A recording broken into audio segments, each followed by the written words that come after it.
Indonesia, India and Brazil, developing nations, and the story, the voice of the global south, the voice of the developing nations are with this troika, and India wants to play a pivotal role. And I think we are going to just further take that forward.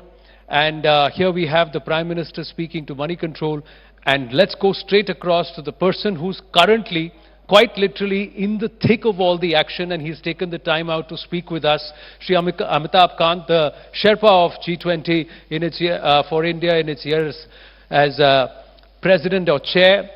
Amitabh Kant ji, namaste. Thank you very, very much. Regret the slight delay in coming across to you, and you've just stepped out of a meeting to make sure that you speak to the network you love so much. So I have to thank you for that. My first question to you, is India poised to be perhaps the voice of the global south? Are we going to achieve that objective?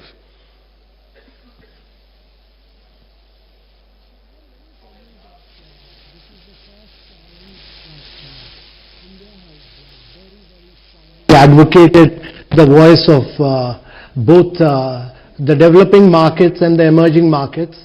Before we started our presidency, the Prime Minister had a meeting with about 125 leaders of the global south, and based on what they had to say, we formed our priorities. All our key priorities are based on the inputs received. If you would later see the discussion all through the ministerials, the voice of the global south has been the common theme all through. We strongly believe that developing countries are the key to the future of the world. This year, 80% of the growth is coming from emerging markets. The IMF has said that in the next 2 decades, 2/3 of the growth will come from emerging markets because the demographics in these countries are very young. The population in the West is aging. The Prime Minister, for the first time, has requested all the countries to agree to the African Union becoming a permanent invitee. This is in the process of getting discussed out, and our leaders will take a final call. But this will be a very unique moment that the G20 will really speak the voice of the global south.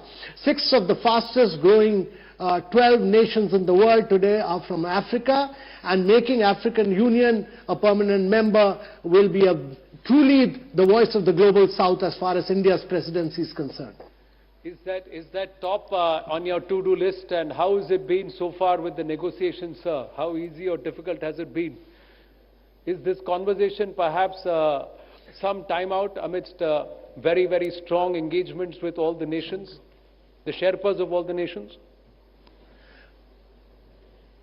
Yeah, the Sherpa meeting is going on. These are very, very tough, very complex negotiation on a range of issues because every single word is negotiated on.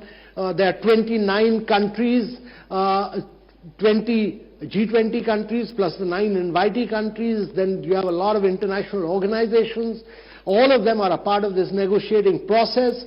Bringing everyone to a consensus is critical. Every country has a veto power, and therefore it's important in multilateral discussions to bring everybody on board.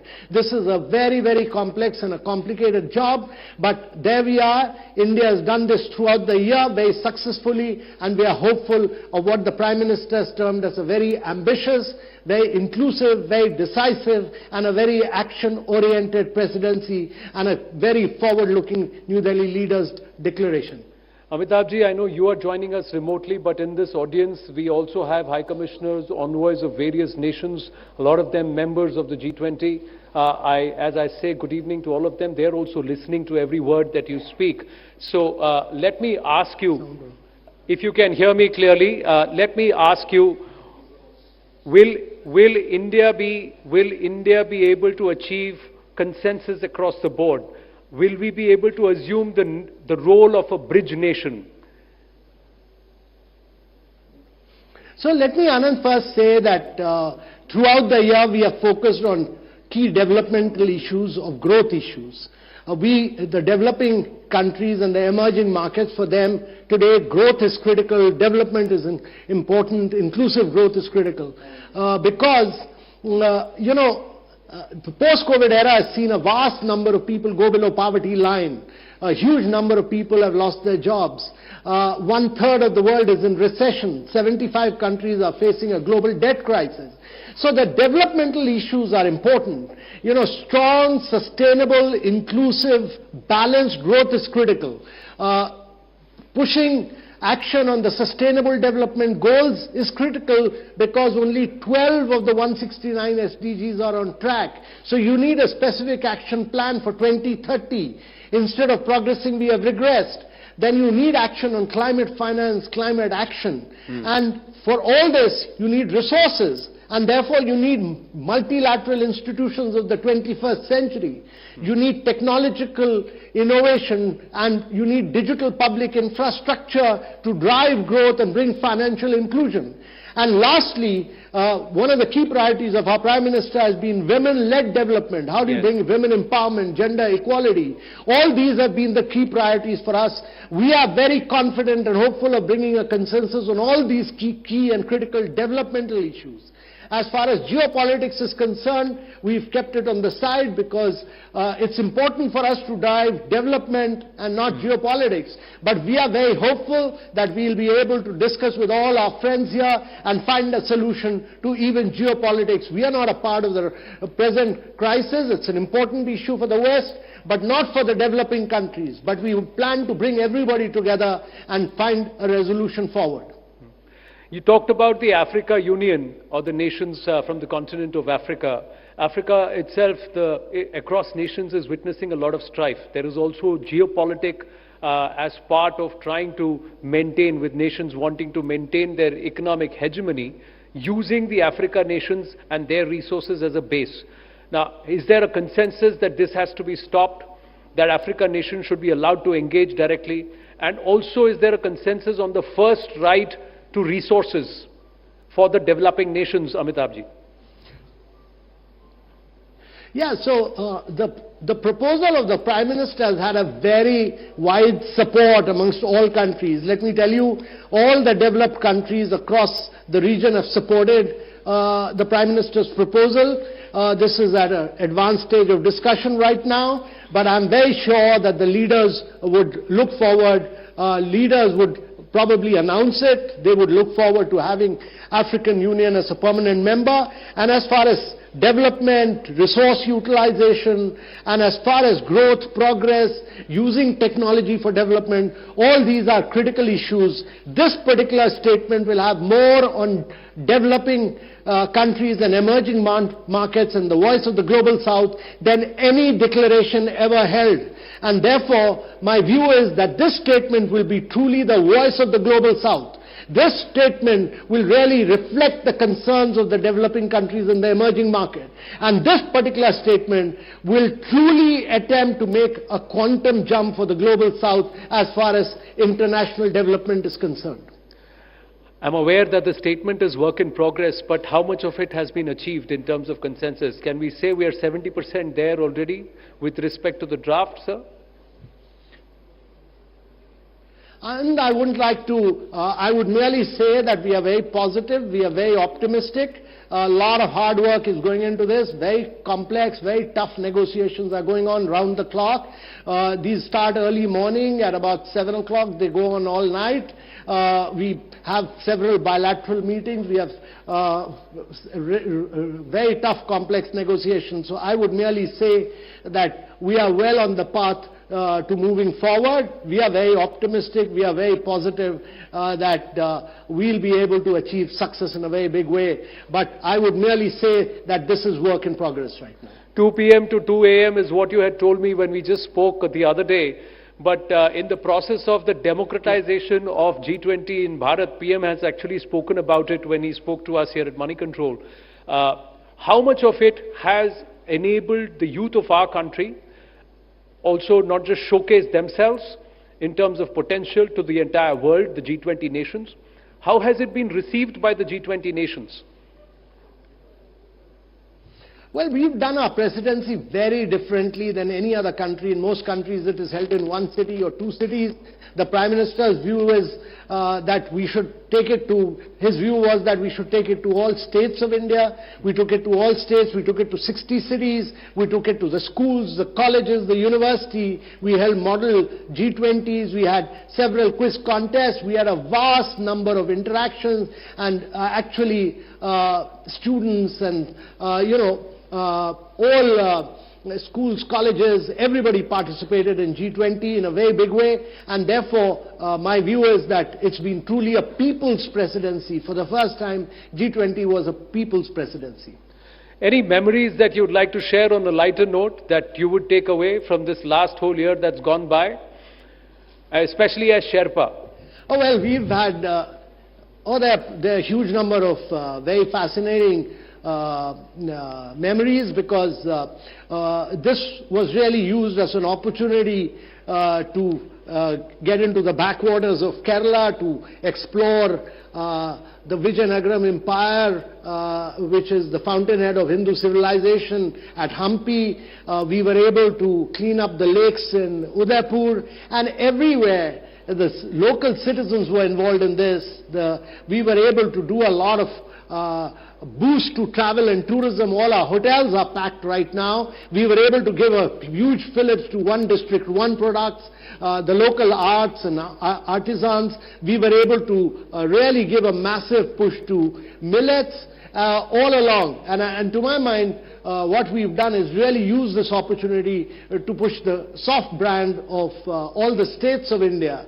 So this has been used as an opportunity to provide a multiplier impact to India's economy. Any of your counterparts who walked up to you and said, Mr. Kant, I have a different view of India now. Thank you for showing me all of Bharat? Oh, well, all of them. Every single person who has come has become our brand ambassador. The soft power of India has truly been on display. Every single visitor here, over 100,000 people, delegates who came here, they all are ambassadors today, and each one of them is sending about 10 to 15 people more. So the word of mouth publicity has been enormous. They truly realize what a great country India is, in terms of its heritage, in terms of its culture, in terms of its travel, in terms of its tourism. It's just been a phenomenal experience for each one of them. Some are coming, some are not coming, some are sending premiers. Is that all going to make an effect or have an impact on the final declaration, sir, the communique? My final question to you. So Anand,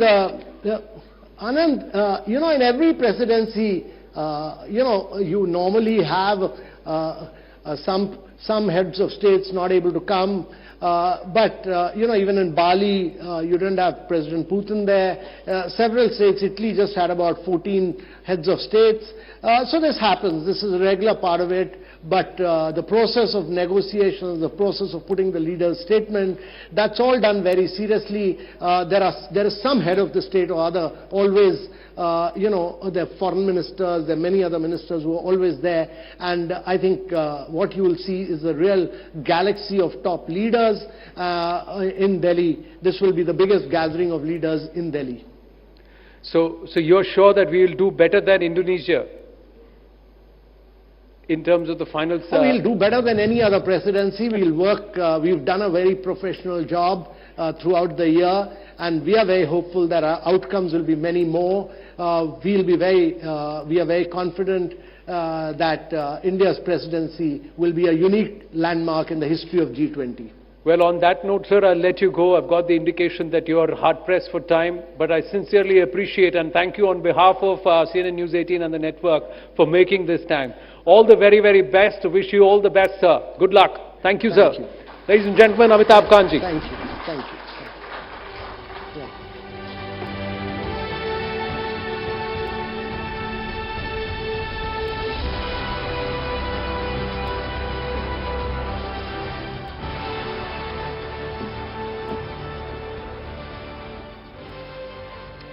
Thank you, Anand. Thank you to Shri Amitabh Kantji. Good evening. We are just a few days away from the start of the 18th G20 summit right here in Delhi. Now, the group of 20, and this is a set of numbers you're going to hear again and again, represents 80% of the world's GDP, 75% of the world's trade, and 60% of its population. It is considered the economic steering wheel for the world. Now, India's presidency is one that has often been described as its moment, finally, in the sun. The maneuvers that the country makes over the next few days could allow it to bring life to the theme of the summit, Vasudhaiva Kutumbakam, one earth, one family. Now, with the backdrop of a sharply polarized world, how does India go about doing this? To understand this key question and to celebrate the milestone in India's international story, we'd like to welcome you to CNN News 18's Town Hall G20 edition. Thank you for joining us. All right, we're going to move very quickly on. But before we do, I would like to very quickly thank all of our sponsors, Reliance Industries Limited, Yes Bank, and of course, Volkswagen. Before we move ahead, here's a very short presentation. Take a look. India is on the cusp of a unique opportunity as it is set to host the key G20 summit in Delhi. Vishwamitra, bringing foes and friends alike at the negotiating table. A solutions provider to challenges the world faces today. A bridge between the global south and the top economies of the world. विभिन्न अंतर्राष्ट्रीय संस्थाएं ये कह रही है कि भारत का समय आ गया. This upcoming G20 summit is expected to bring significant collective decisions influencing the world economy, climate change, and other global matters. This summit will emphasize on India's progressive global cooperation and democratic stance. And what better way to showcase a living democracy than democratizing this event in itself? From Kashmir to Arunachal, to Gujarat to Tamil Nadu, India has democratized its G20 presidency by detaching the Delhi-centric approach. Other states involved, their vibrant cultural diversity on showcase and opening them up for the world to take note. We are today recognized as essential to the global workplace. India has taken center stage, and how? Pushing the world's most powerful economies to take everyone together. A message of inclusivity put forth with the pitch for a permanent seat for the African Union in the G20. India is energizing the global startup ecosystem. With the recent successes of ISRO, India is charting a course in space cooperation with the world. The G20 presidency may have come naturally to India, but the proof of the pudding lies in what India makes of it. India is standing up tall, even amid the turmoil in the neighborhood, leaving a footprint in the global space, and the narrative of a strong, Mazboot Bharat can no longer be ignored or denied.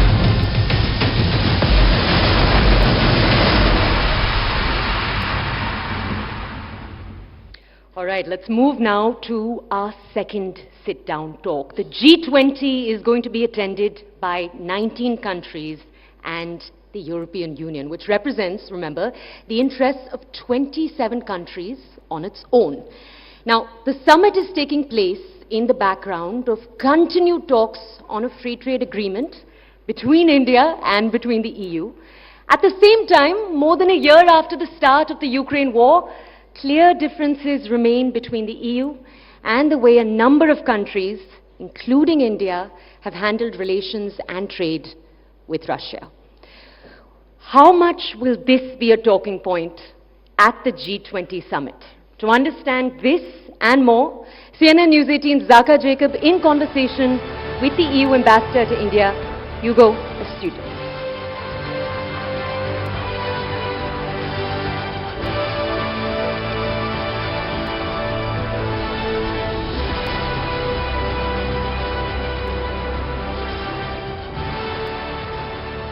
Ambassador Stuto, thank you very much for speaking with us here on CNN News 18.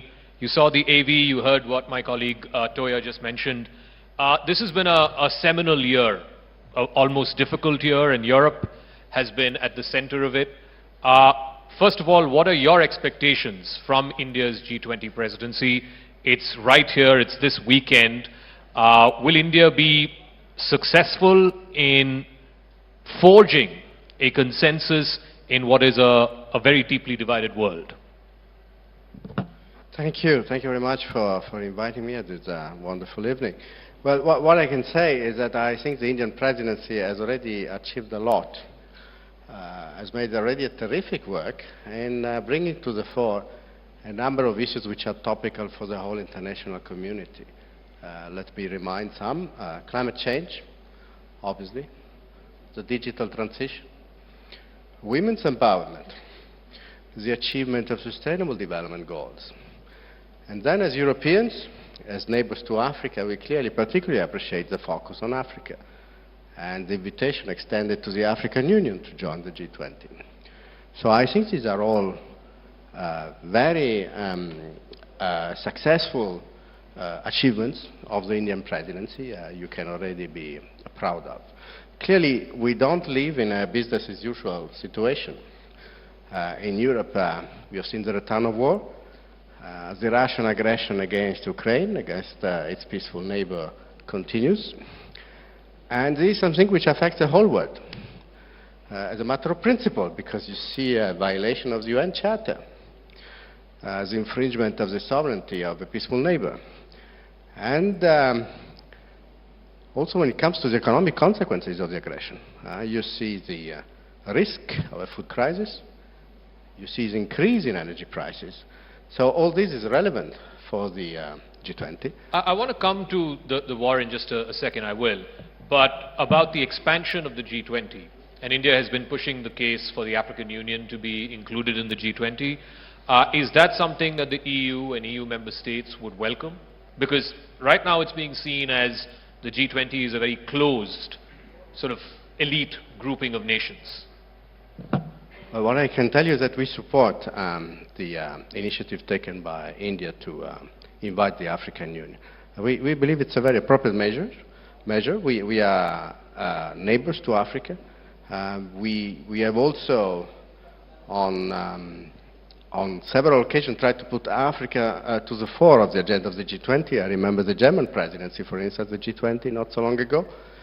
And we are deeply engaged with our friends and partners in Africa to steer towards a more fair globalization and a fuller achievement of the Sustainable Development Goals. So I think the presence of the African Union will help in that direction. I want to talk to you about the war, because it's certainly divided not just, the world. Different countries seem to have taken different stands on this. And of course in Europe, we are seeing how newer and newer countries are now wanting to join NATO, for example. This has become almost the most defining thing that's happened since the end of the Cold War. But India has taken a very nuanced position. It has, on the one hand, backed Ukraine on the humanitarian front, but it has not condemned Russia's actions, or it's not voted against Russia at any of the UN fora. What is the EU position on this, and what is your assessment of where the war is headed? Because right now it seems like it's frozen in time. Well, look, I think we respect India's position. We understand India's constraints. But as European Union, we believe that it's essential that the international community comes together to state what the Prime Minister said. This is not the time for war. And to state very clearly that there can be no infringement of the UN Charter without a price to pay. So as European Union, what we have been trying to do since the very beginning, since the start of this aggression, and totally unjustified aggression against Ukraine, it has been to isolate Russia, to put in place sanctions so that Russia is no longer capable to fuel and finance its aggression, and to support Ukraine politically and financially. But the war seemingly is stuck for the last 6 months at least. This famous spring offensive that Ukraine was supposed to have has not achieved the kind of results perhaps the rest of the world was hoping. How do you see it progressing? How does this war come to an end? It's been over a year and a half now. Well, the war can come to an end if Russia withdraws its troops and gets back to the internationally recognized borders. As to the state of play in the war, let me simply remind that at the beginning of this aggression, people would think that in a week it would all be over and the Russian troops would be in Kiev. But, Ambassador Astuto, let's talk about some of the bilateral things that are going on between the EU and India. We know that for some time now, a few years, there is this FTA negotiations that have been going on. What is the state of play there? How long before we can see some kind of a free trade agreement? India has just concluded FTAs with Australia. The FTA talks with the UK are at an advanced stage. But with the EU, where exactly is the stumbling block? Well, we are aiming at an ambitious and comprehensive free trade agreement. So these negotiations are by nature complex. We have had 5 rounds of talks in a very constructive and friendly atmosphere. A 6th round is expected to take place in October. And we had Vice President Dombrovskis visiting India. It was in the framework of the G20, but then he had a bilateral meeting, what we call a high-level dialogue with Minister Goyal. And I can tell you it was clear on both sides. We share the same determination to work together for a productive outcome. The EU is the largest world bloc in trade terms. And India is the 5th largest world economy, on its way to become the 3rd largest. So it's a big prize for both sides. So the concerns that India has, whether it is anti-dumping duties, whether it is food products, for example, and India is very, very sensitive to the issue of farm subsidies and so on. How quickly do you think this can be resolved? Because these are long pending issues. India has had its own share of issues with other countries while negotiating this, with the WTO. Is there a timeline? Look, I think I will leave this to negotiators. What I can tell you is that the European Union has a pretty good record in achieving free trade agreements with a number of partners, of very diverse partners, Vietnam, Japan. And India has also started concluding FTAs in the past few years. You mentioned a few. So I think we can get together and bring these talks to a positive conclusion.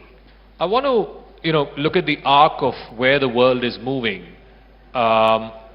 We know that the leaders of Russia and China are not going to be here in Delhi for the G20 for different reasons. I don't necessarily think it's for political reasons. It could be health reasons and so on. It could merely be a coincidence.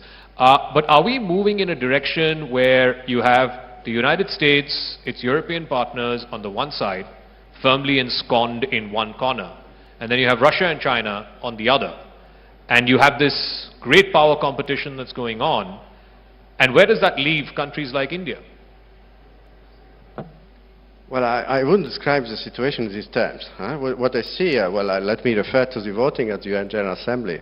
What I see is an overwhelming majority of countries voting for respect of the UN Charter. And I think India is firmly in this camp, as the European Union.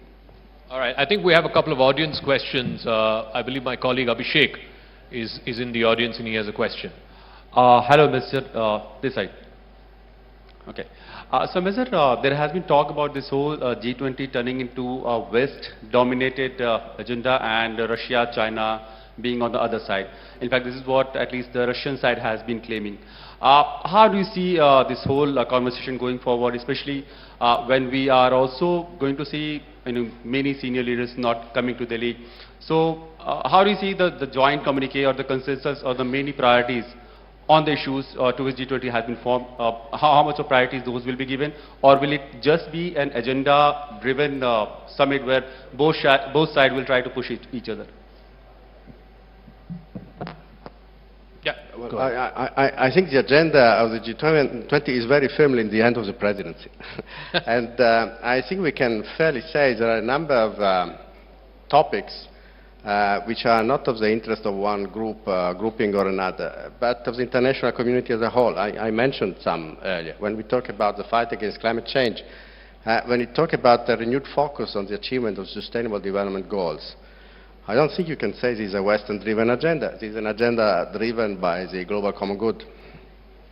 How much do you think this whole focus on the joint statement and the ability of the host nation to drive out a joint statement will be sort of the deciding factor on the success or otherwise of a G20? I mean, there was a lot of pressure even in Bali on Indonesia as the host nation, and there is certainly pressure in India to try and eke out a joint statement. Again, I think at this stage I should leave it in the hands of the Sherpas. We have heard Amitabh Kant earlier on. What I can say is that the Indian presidency has certainly been successful in driving the discussion towards issues which are topical for the international community as a whole.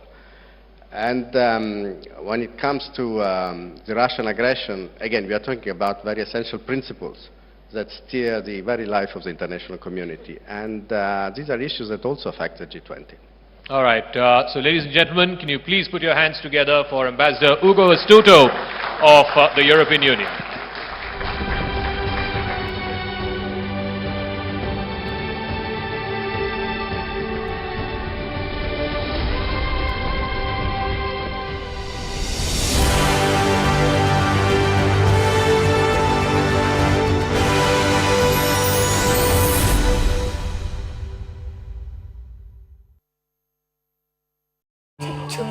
Global issues of finances, climate change, or SDG goals, or women empowerment, or social justice, things that has been the core of G20 grouping, and it will not be given priorities to certain conflicts or the conflict that is happening in one part of the world. And so the security issues is something that G20 has ideally not been discussing, and India did not allow this to become a stage for Ukrainian issues to be discussed. While the after effects of the Russia-Ukraine conflict, like food security, energy security, that will of course remain be a part of major agenda that Indian presidency of G20 is going to discuss around.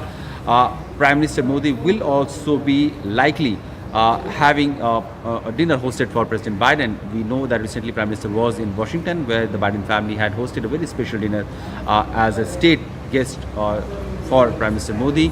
And recently Prime Minister Modi was also in France to attend the Bastille Day as the chief guest of the Bastille Day celebration. And when President Macron will be in Delhi, there could be a possibility that Prime Minister Modi will have something special or some special arrangement for him over a lunch or something. Besides, there will be several bilateral meetings with world leaders. Prime Minister is going to Jakarta on 6th and 7th, where he will be having a meeting with Indonesian President Joko Widodo. And when the President will be arriving back in Delhi to attend G20 summit level talks, there is scheduled to have a meeting between Prime Minister Modi and the Indonesian President, because Indonesia remains the part of Troika, that is Indonesia, India and Brazil, who will be hosting the G20 summit level talks next year. Lula da Silva will be coming for to represent Brazilian side, the President of Brazil.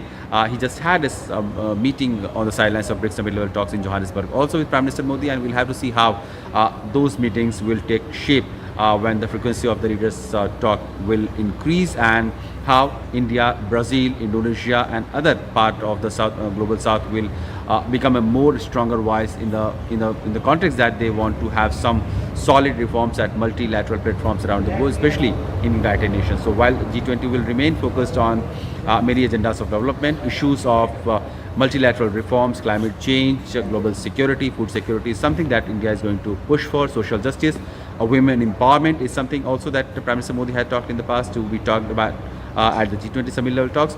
With all the leaders congregating in Delhi, the issues will be discussed, and one can only hope that there will emerge a consensus despite all the differences that the world leaders have had in the recent past, so that the overall progress, overall development of the world does not become hostage of one crisis happening in one part of the world.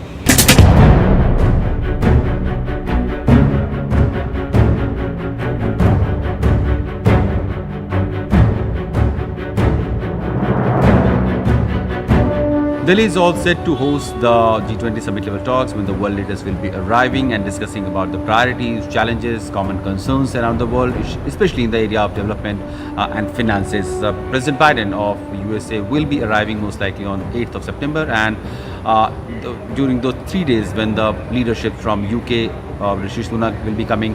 President Macron is also going to come on Friday, most likely. And the leaders are also going to have a bilateral with Prime Minister Modi during the course of 3 days that the event will be taking place.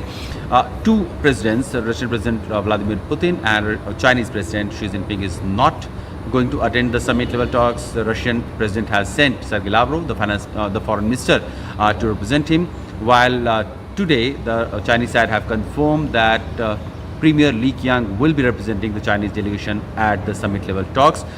US President Joe Biden had 2 days ago expressed hope that there will be President Xi Jinping who will be in G20 summit level talks, and probably he was looking for an opportunity to engage with the Chinese side, but now he has expressed some disappointment after he has learned that President Xi Jinping may not be coming to Delhi, and he said that he's disappointed because in the last few months we have seen a regular or frequent engagement being pushed from the US side to have an engagement with China, so that the multiple issues in trade, commerce, finances and defense be dealt with in a more pacified way, and both sides try to engage and understand each other. And we have seen several secretaries, Secretary Blinken, Janet Yellen, recently Secretary of Commerce also went to China. So there has been multiple engagements, and probably US was looking forward to have a small window of opportunity when President Biden could have had a small bilateral with Xi Jinping or the Chinese president. It was not clear whether it was scheduled or not. But we know that with the absence of Vladimir Putin and Chinese President Xi Jinping, it looks like the bloc, the G20, is increasingly divided on the many issues around the world. We have heard Russian Foreign Ministry spokesperson Maria Zakharova clearly saying that the G20 is being dominated by G7 plus grouping and their agenda, and they do not want G20 to become hostage of these issues, and they have said that they will push for global and more consensus agenda, and they will support India's G20 presidency as well. In fact, the Russian side has also said that they will rely on the BRICS member countries in case G7 try to push for their agenda. We have also seen Canadian President Justin Trudeau recently expressing disappointment that Ukrainian President Zelensky is not being invited to G20 summit level talks. India has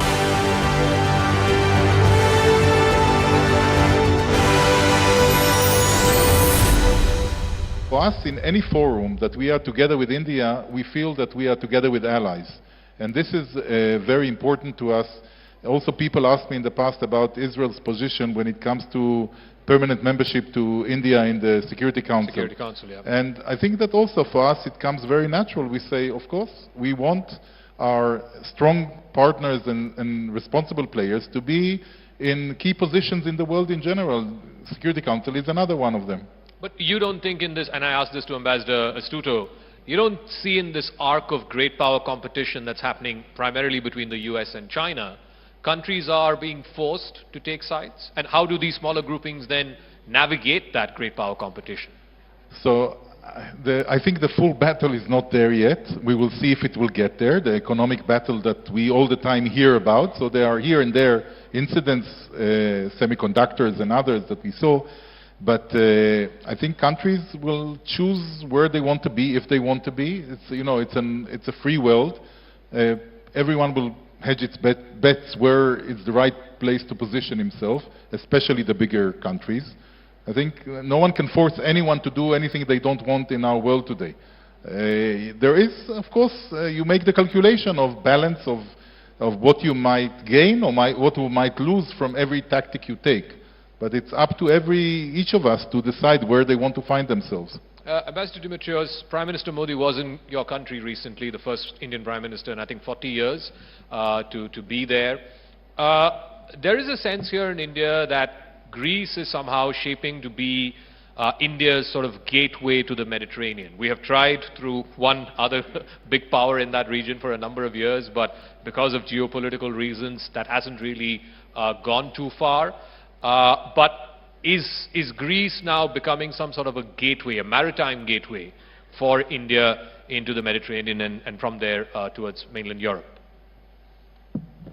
I think Greece is becoming, or at least has the potential to become, a gateway in every point of view, not only as regards maritime. Of course, as you know, we have the biggest merchant fleet of the world, is the 1/5, 20% of the international merchant fleet. But you know, this is something that that works like an open spot market. I mean, if you have the money and you buy, let's say, the cargo, you can move your products. It's not that much that, but I think that we have the potential to become the gateway of India to Europe because of our geographical position, because we are, I think, the shortest and the cheapest way as regards transportation cost for Indian producers to move, their products, yes, to Europe, to all parts of Europe, Central Europe, North Europe, South Europe. And also we can become the gateway of India to Europe in another way, that is by Indian investments that they are welcome in Greece, and they can be very, very productive, because I have explained many times in my meetings, in my contacts with Indian businessmen, there are a lot of opportunities at this moment in the Greek economy that the Indian investors, they can grasp and become, let's say, extend their activity into the European economy. Ambassador Guillaume, we recently had the Pew Research survey, and some of our audience here might have even read it. One thing that was surprising for me was the highest approval for Indians and for India is in Israel, among all the countries in the world. I think it was 70% to 71%. Were you surprised? And what would you attribute this to? Because 30 years ago, this would have been a different statistic. So, I don't know, the numbers maybe surprised me to be the highest, but beyond that, I think that our relations are based very strongly on the people-to-people sentiments. When I came here, it's my 6th posting as a diplomat, 3rd as ambassador. In many of the countries where I served, there were strong pockets of support to Israel. There were also some people who opposed my country. In India, I feel it's the widest popular support towards Israel. So here, it's going both ways. At least in my feeling here, this is a very strong basis of the relations. So there are also practical cooperations which are extremely important, of course, but the emotional side is very strong. And I think that in Israel there is a lot of, also, there is this tendency for quite many years, people when they leave their military service, they try to come to India, in general to South Asia, but India is a long station here for a few months. It's as I call it, a full immersion backpacking tour, and there are quite many. They have to go to Manali.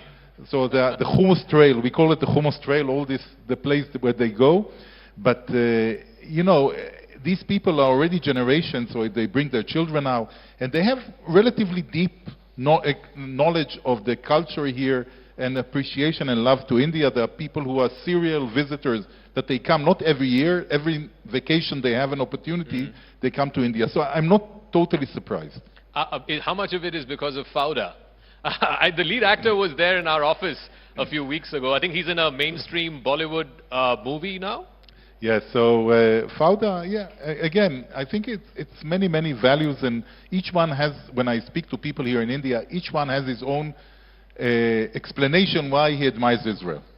Many, some technology, being a strong technology hub, being a very small country, surviving against a lot of hostility in the region and thriving, and so each one has their own narrative.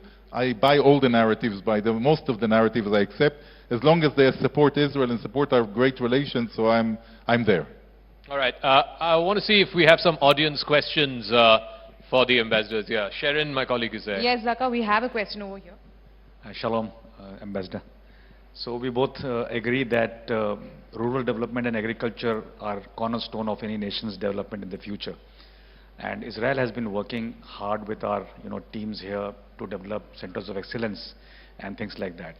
What are the niche technologies which Israel would be keen to partner with India to take the Indian story of rural development and agriculture ahead in the years to come, and is something mapped out in the next 10 years? You can let us know, please.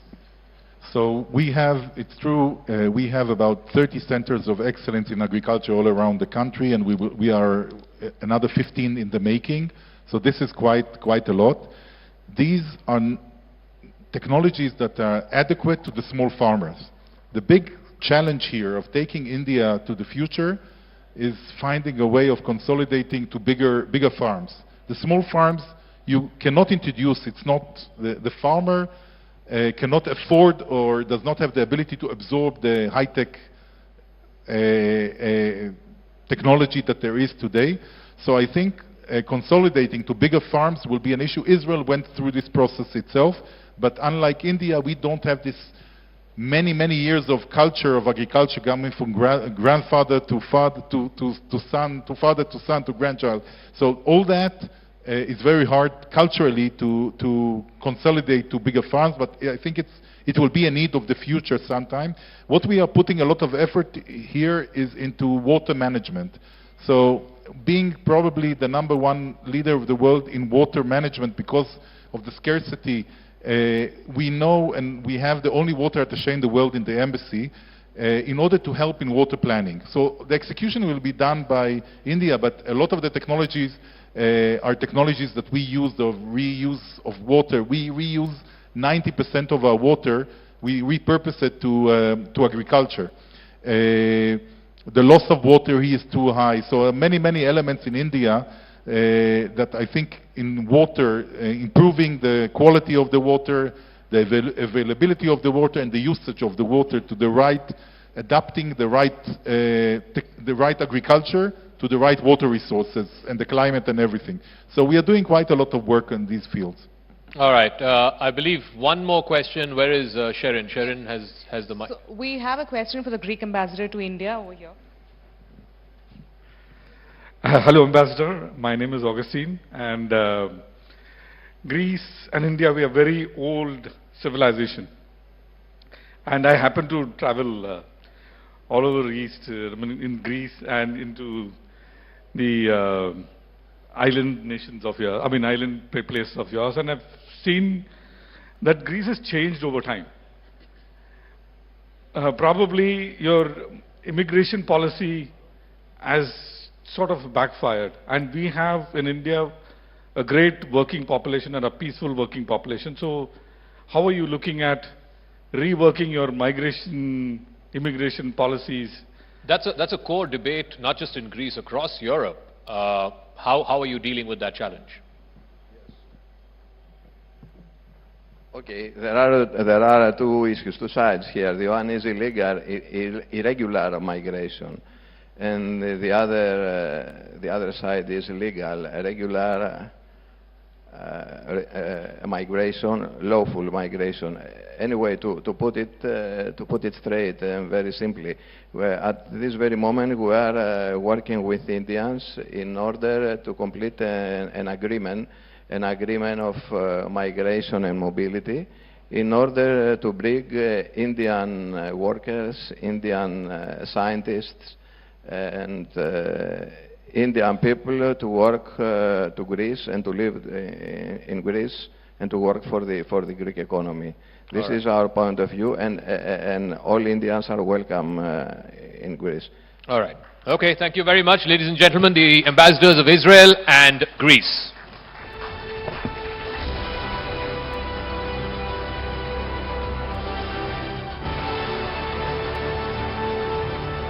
Thank you, ambassadors.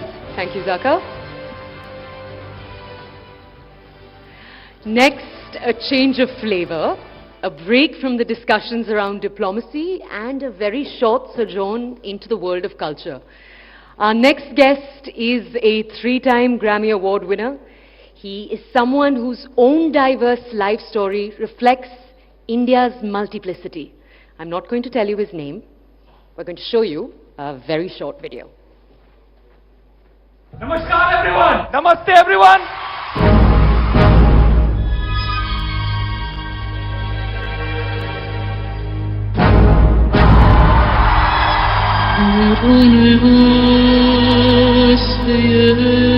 Thank you to Ricky K for supporting a better, safer, more prosperous future. Ricky Kesh, our champion for nature. I take this opportunity to say thank you to Ricky Kesh. Ricky has been inspiring and is one of our champions. My brother Ricky, I'm really proud of you as as always. Here was a man full of energy who was ready to work with these young people and happy to bring hope back to their lives.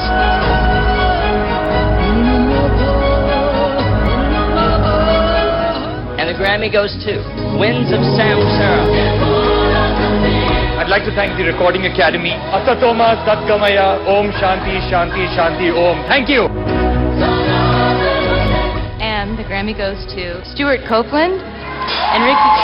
In India, we've got a saying called as Vasudhaiva Kutumbakam, which literally means the world is one family. Live in peace with all entities on this planet, whether it is the animals, the wildlife, the forest.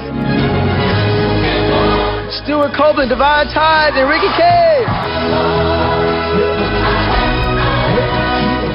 Namaste and thank you. Climate change is absolutely real. Climate change is human-induced, and our actions are affecting countries on the other side of the world.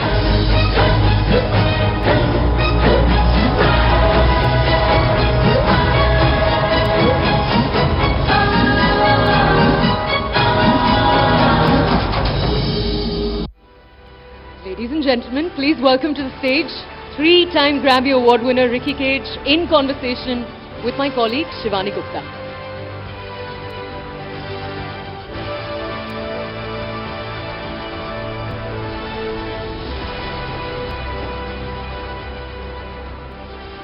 Thank you, Ricky, for being here, and thank you to our lovely audiences as well.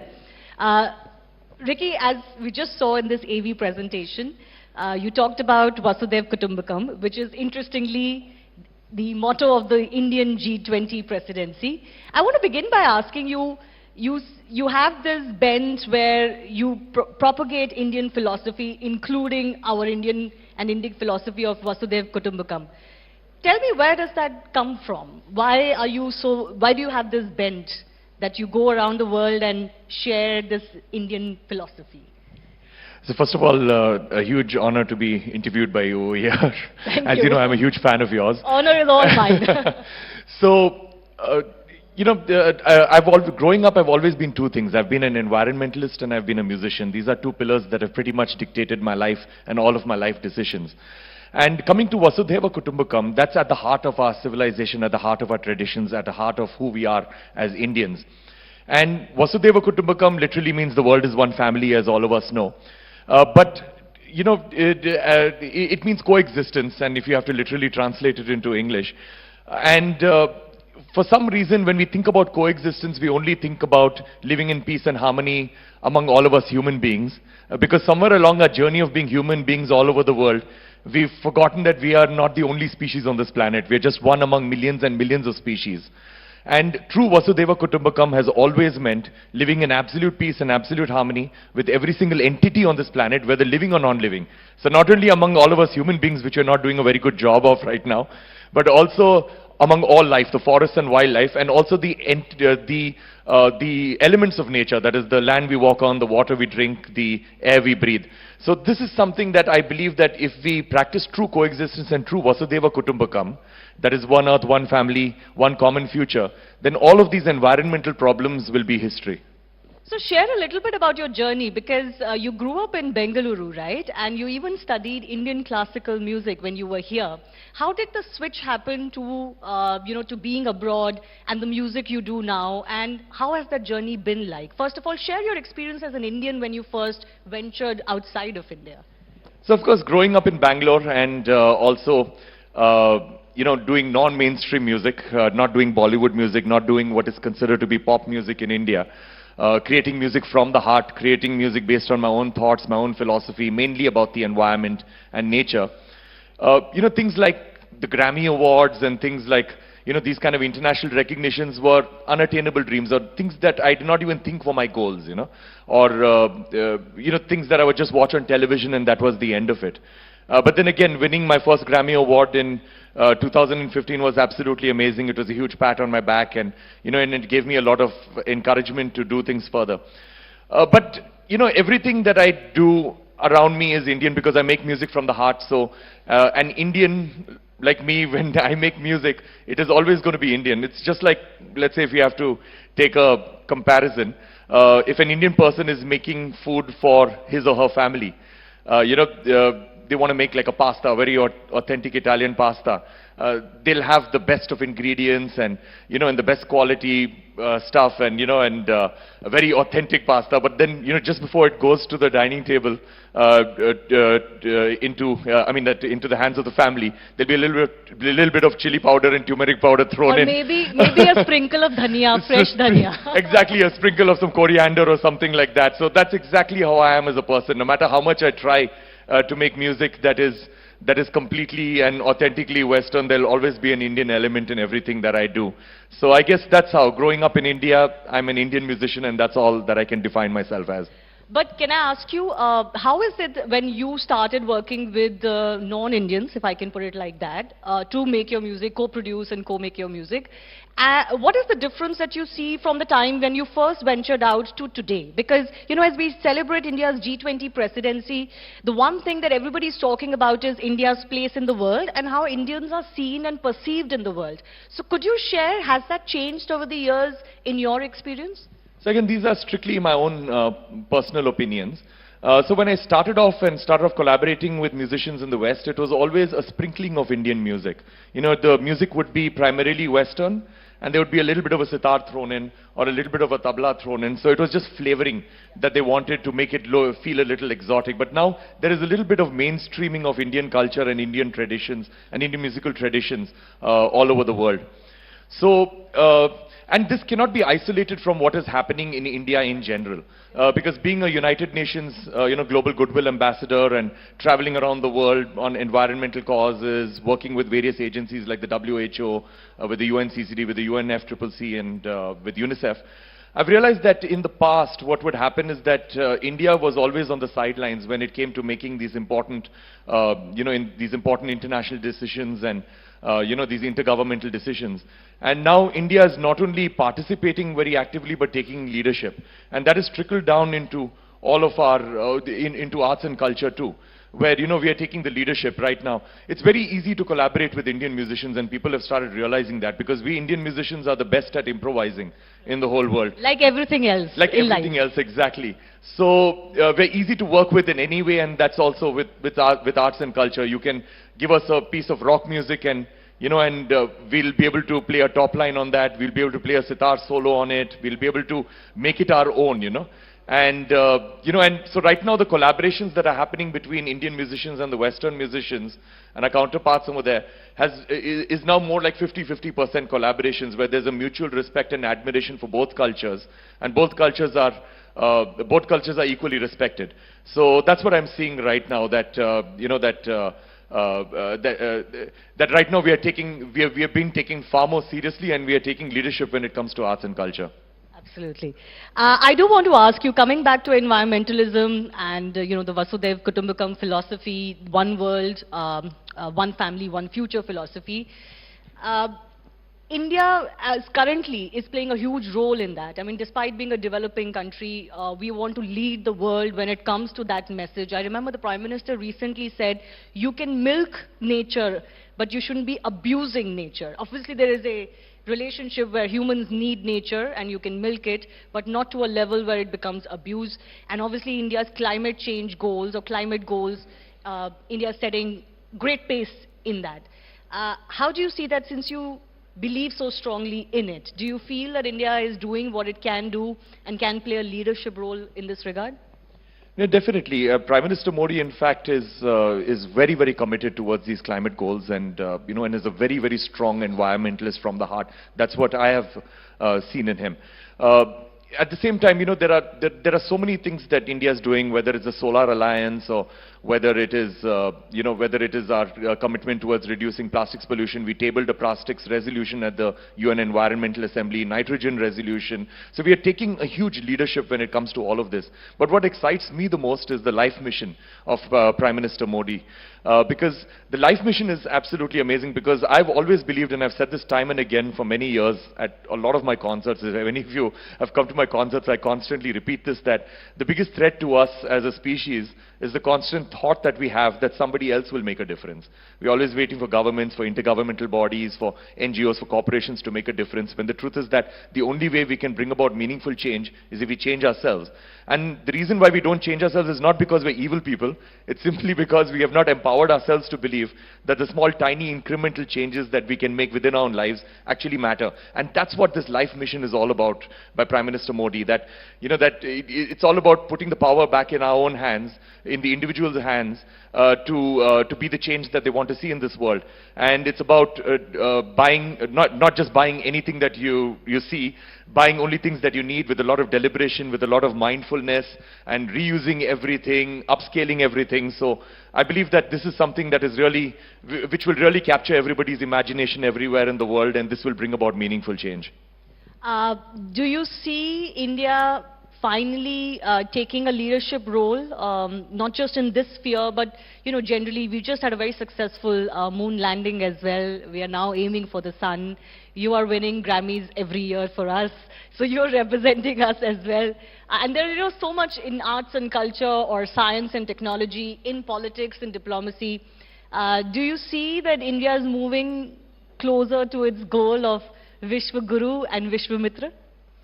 I think that's already there. It's already there in a huge way. I mean that India's looked upon as a complete leader when it comes to arts and culture. It is an ancient, Actually, I wanted to ask you, Yeah. sorry to interrupt you. When people look at India, they look at it how? Especially for an artist like you, do they look at India as an ancient culture that has a lot of knowledge to give, or a land of great arts and culture? Or today they look at it as the most populous country in the world, which is a great economic market, or a science and technology hub? How do you think the world views us? I think the world views us with a lot of respect, especially when it comes to our musical talent. When an Indian musician plays abroad, especially a classical musician, they are given tremendous respect for their skill, especially their skill, as I mentioned, when it comes to improvisation and when it comes to completely and absolutely wowing an audience. So recently, as you may know, I did this version of the Indian National Anthem where... I was going to come to that. I was saving it for the last, but anyways, go ahead. So I did this version of the Indian National Anthem where I conducted a 100-member British orchestra, that is the Royal Philharmonic Orchestra. And of course, I've collaborated with the Royal Philharmonic Orchestra a few times in the past, and they are my favorite orchestra in the world. And when I told them this idea that let's record the Indian National Anthem with a 100-piece orchestra, they were, of course, very excited about it. And the reason why I wanted to record the Indian National Anthem with a symphony orchestra is that India is like a symphony orchestra if you look at it as a country. Because in a symphony orchestra, you've got varied instruments, like you've got a violin, which is a soft instrument, then you've got a timpani, which is a loud instrument, you've got a harp, soft instrument, you've got a tuba, which is a very, very loud instrument. And every instrument has got their own unique personality. A violin is not trying to be a tuba is not trying to be a timpani is not trying to be a harp is not trying to be a euphonium. But at the same time, when all of them play together, they sound absolutely beautiful and in beautiful harmony, and they sound as one. So everybody is not trying to be each other, but everybody is maintaining the unique personality, but somehow the whole thing is working together. And that's how I believe India is as a country, and that's how people view India everywhere else in the world. So that is why I wanted to bring this symphony orchestra as an absolute metaphor as to what India is as a country. Absolutely, that's great. Share a little bit about that experience. What does it mean when you play the Indian National Anthem with a 100-piece orchestra? What does that do to you? So on a personal level, everybody in the, of course the anthem became quite popular, so everybody in the country watched it as a video, but I was in the room when that 100-piece orchestra was actually playing it, and I was completely mesmerized, goosebumps everywhere, and it was absolutely amazing. And I really wanted to work with this particular orchestra, the Royal Philharmonic, for this particular piece, and at Abbey Road Studios. And of course, the added the added narrative of the whole thing was that that after ruling us for 200 years, I know the subtext was huge. The subtext was huge. That that it felt good that a British orchestra was playing our Indian National Anthem, and I even mentioned this to the orchestra before they actually played the national anthem, and they were very respectful about it, and they really wanted to give their best. The idea over there, which made me really proud, was that when I mentioned this to them, they really wanted to give their absolute best for this. And as I've mentioned, I've collaborated with them in the past, and I can tell you with full conviction that this was their best performance for me ever. And that showed that, that how much they wanted to do for India and how beautifully they wanted to gift this piece of music to India. Well, thank you so much for doing that for us. It was a great way to celebrate our Independence Day gone by. And before I end, a big round of applause for Ricky Cage for doing that for India. I do have one more question to ask you, because I don't want to leave you without asking you this. I think there's a big buzz about India being renamed, rebranded. I don't know how to put it, because we've always been known as Bharat, but there is a buzz that the government may officially use the term Bharat instead of where we use India. One, what do you make of that? And as a representative and an ambassador of India globally, what would you say is the difference for an artist like you when you say Bharat versus India? Okay, so my opinion on this is that, being from India, we have to be as Indian as possible, and being Indian would be, Bharat. So I believe, I love the term Bharat, and I would be very proud to call myself a Bharatiya. A Bharatiya composer. Excellent. I think I have just about a minute. Maybe I can take an audience question, Shireen, if you have somebody with you. Yes, Shivani, we have a question over here. Ricky, I have a question for you. Sure. When it comes to music, we see that there is a big disconnect between Bollywood music or classical music, even if we look at its penetration within the country. My point is that how can or who can play a pivotal role in moving classical music throughout the world, when we know that Indians are settled all throughout in the world as such? No, that's a good question. I've got like a minute to answer that. Yeah. Okay. So the thing is that when you look at, again, strictly my personal opinions. So when you look at Bollywood music is popular all over the world. And you have Bollywood singers and composers. They perform everywhere in the world. They are able to fill up complete stadiums and all of that stuff. They get huge audiences. But barring a few exceptions, pretty much everybody who's in that audience is people from the Indian diaspora. Because Bollywood, in my opinion, has not broken cultural barriers. Bollywood is stuck with the Indian diaspora, whereas the people who have actually broken cultural barriers are our classical musicians. In fact, when I was 19 years old, I had gone and watched a Pandit Ravi Shankar concert, and I was very surprised that the demographic of the people inside the theater was very representative of the demographic of the city itself. So he had actually broken cultural barriers, and he reached out with his pure Indian classical music to varied audiences all over the world, so much so that he had almost mainstreamed his sitar instrument all over the world. And it's the same with all the classical musicians in India. And the second thing is that if you look at, I've coined something known as the Ravi Shankar syndrome in India. Okay, now conversely, if you look at India, everybody knows who Pandit Ravi Shankar was. Greatest sitarist ever, Bharat Ratna winner, daughters are Anushka Shankar, Nora Jones, everybody knows that. I challenge you, anybody in the audience can name one album of his. He's done more than 20 albums. Name one album of his. Okay, name a song of his. Okay, hum a tune of his. Absolutely not. And that's because we are not appreciating our own talent, which the world is appreciating.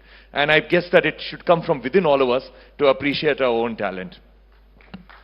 Absolutely. Ricky, as always, pleasure to speak to you. Continue to do what you're doing. And we'll look forward to you taking the Indian national anthem across the world. You've done the Britishers.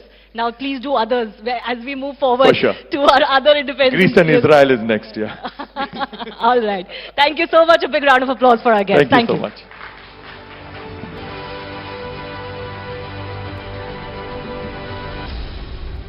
Thank you, Ricky. Thank you so much, Shivani. All right, let's move on now. A few days ago, Dr. S. Jaishankar, India's External Affairs Minister, said that it was India's responsibility to bring a divided world together.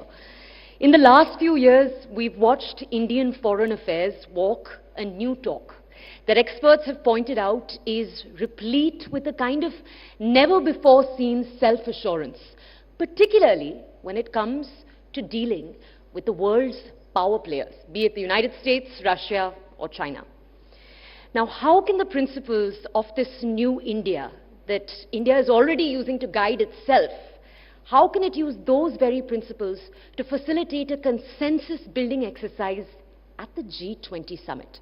To understand exactly this, my colleague, CNN News 18's Zaka Jacob, in conversation with the Minister of State for External Affairs and, of course, the Minister of State for Culture, Srimati Meenakshi Lekhi ji.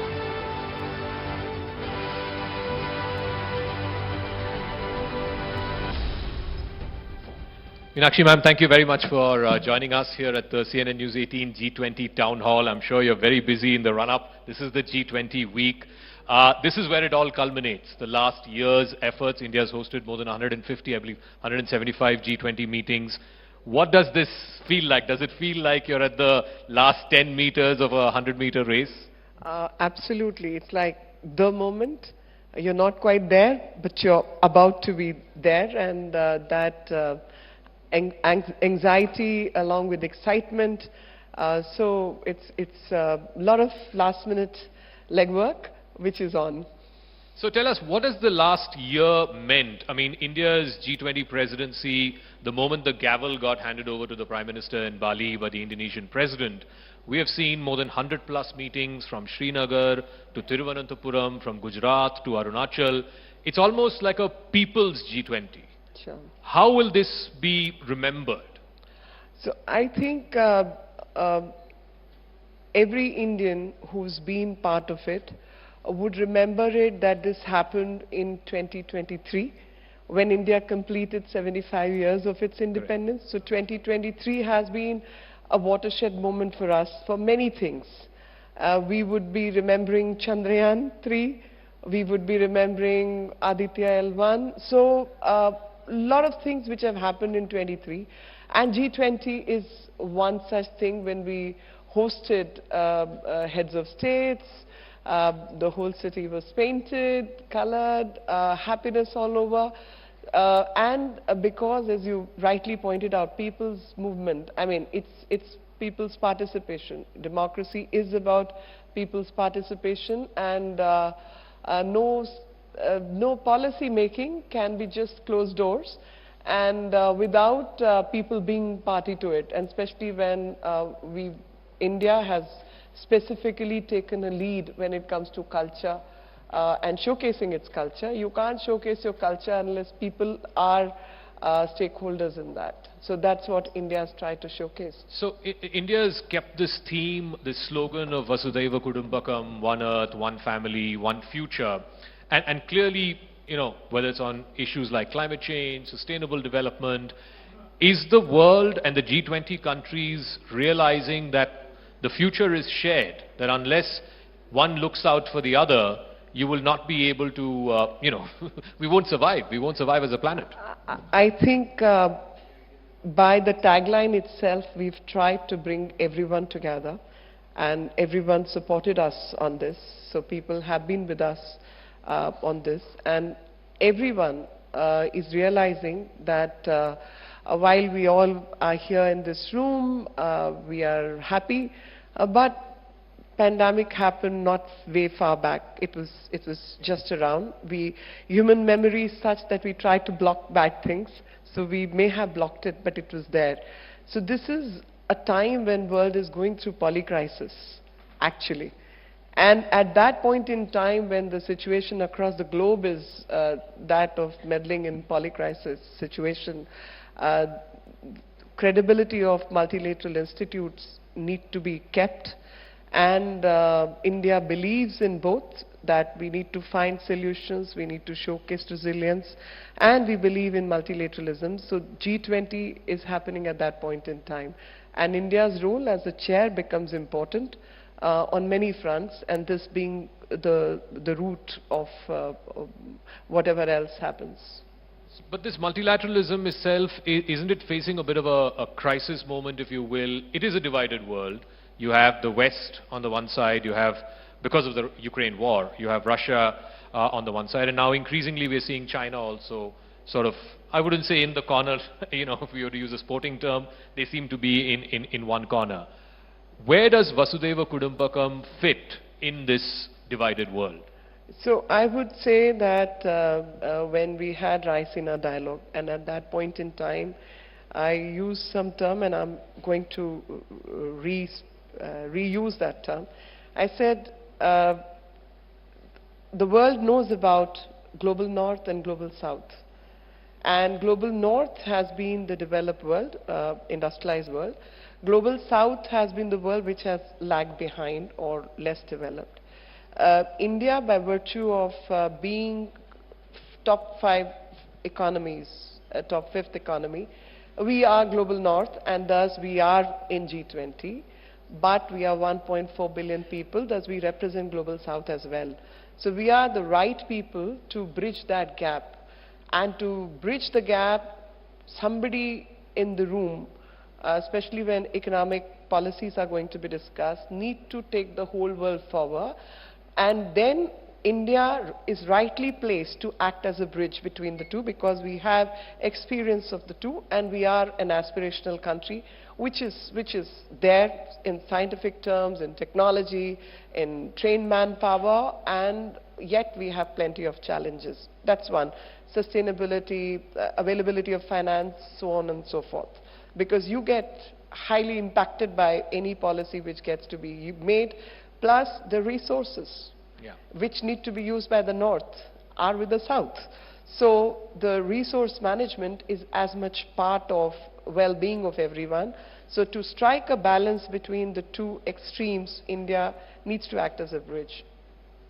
On the other front, we are a civilization of the East. We are Eastern people.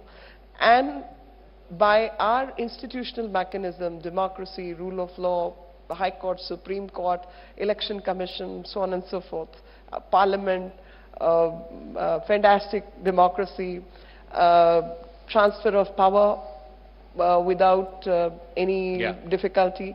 So all these things make us very much a country of the West. So we are very rightly placed to act as a bridge between the East and the West as well. So India is in a centralized position to speak on variety of subjects, because we have a variety of experience in all those fronts. So, in fact, you'll be happy to know, and I'll share this with our audiences as well, talking about the Global South. Just today, Prime Minister Modi has given a text interview to our sister publication, Money Control, and he's talked about India becoming the voice of the Global South. And I want to ask you about that as well, because India has now proposed the African Union be added to the G20. I believe it's been received very well by members of the G20.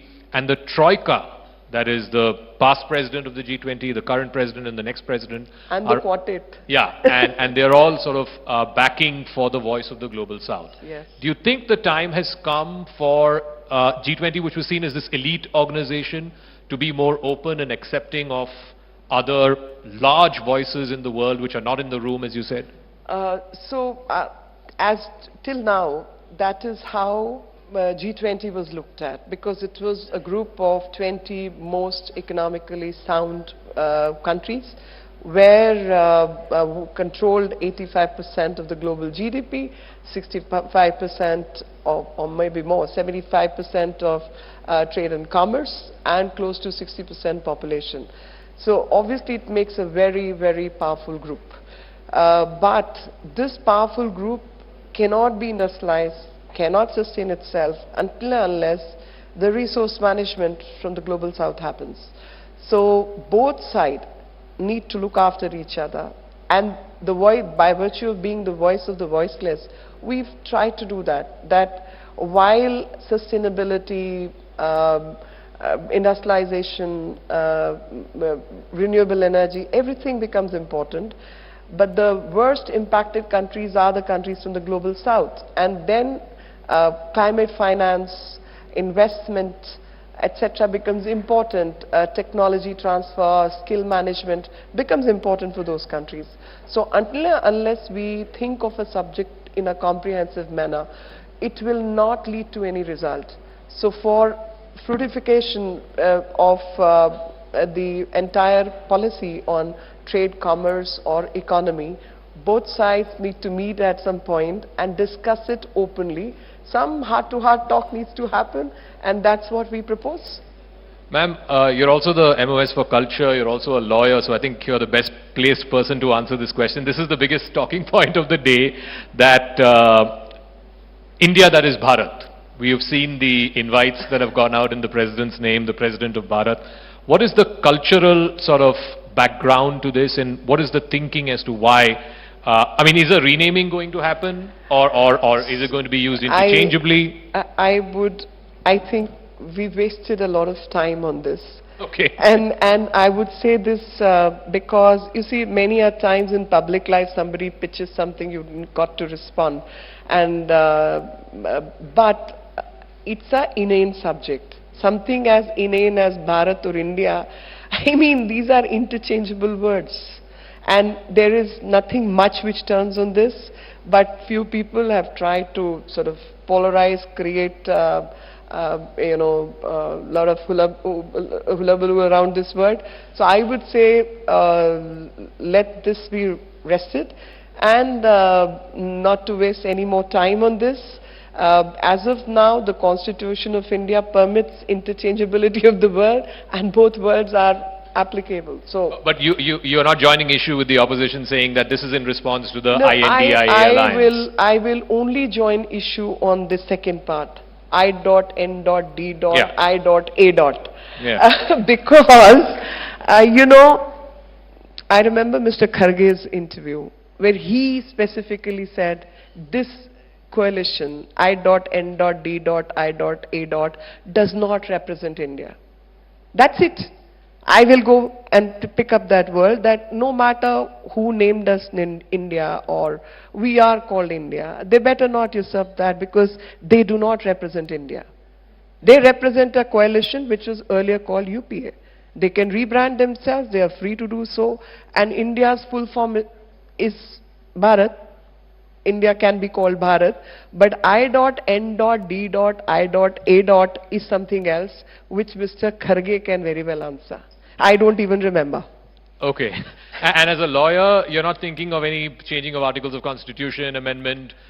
You see, as a lawyer, I go on evidence-based mechanism. Yeah. As a lawyer, I feel you can't really jump the gun, you can't really work on suspect subjects, you can't really, start to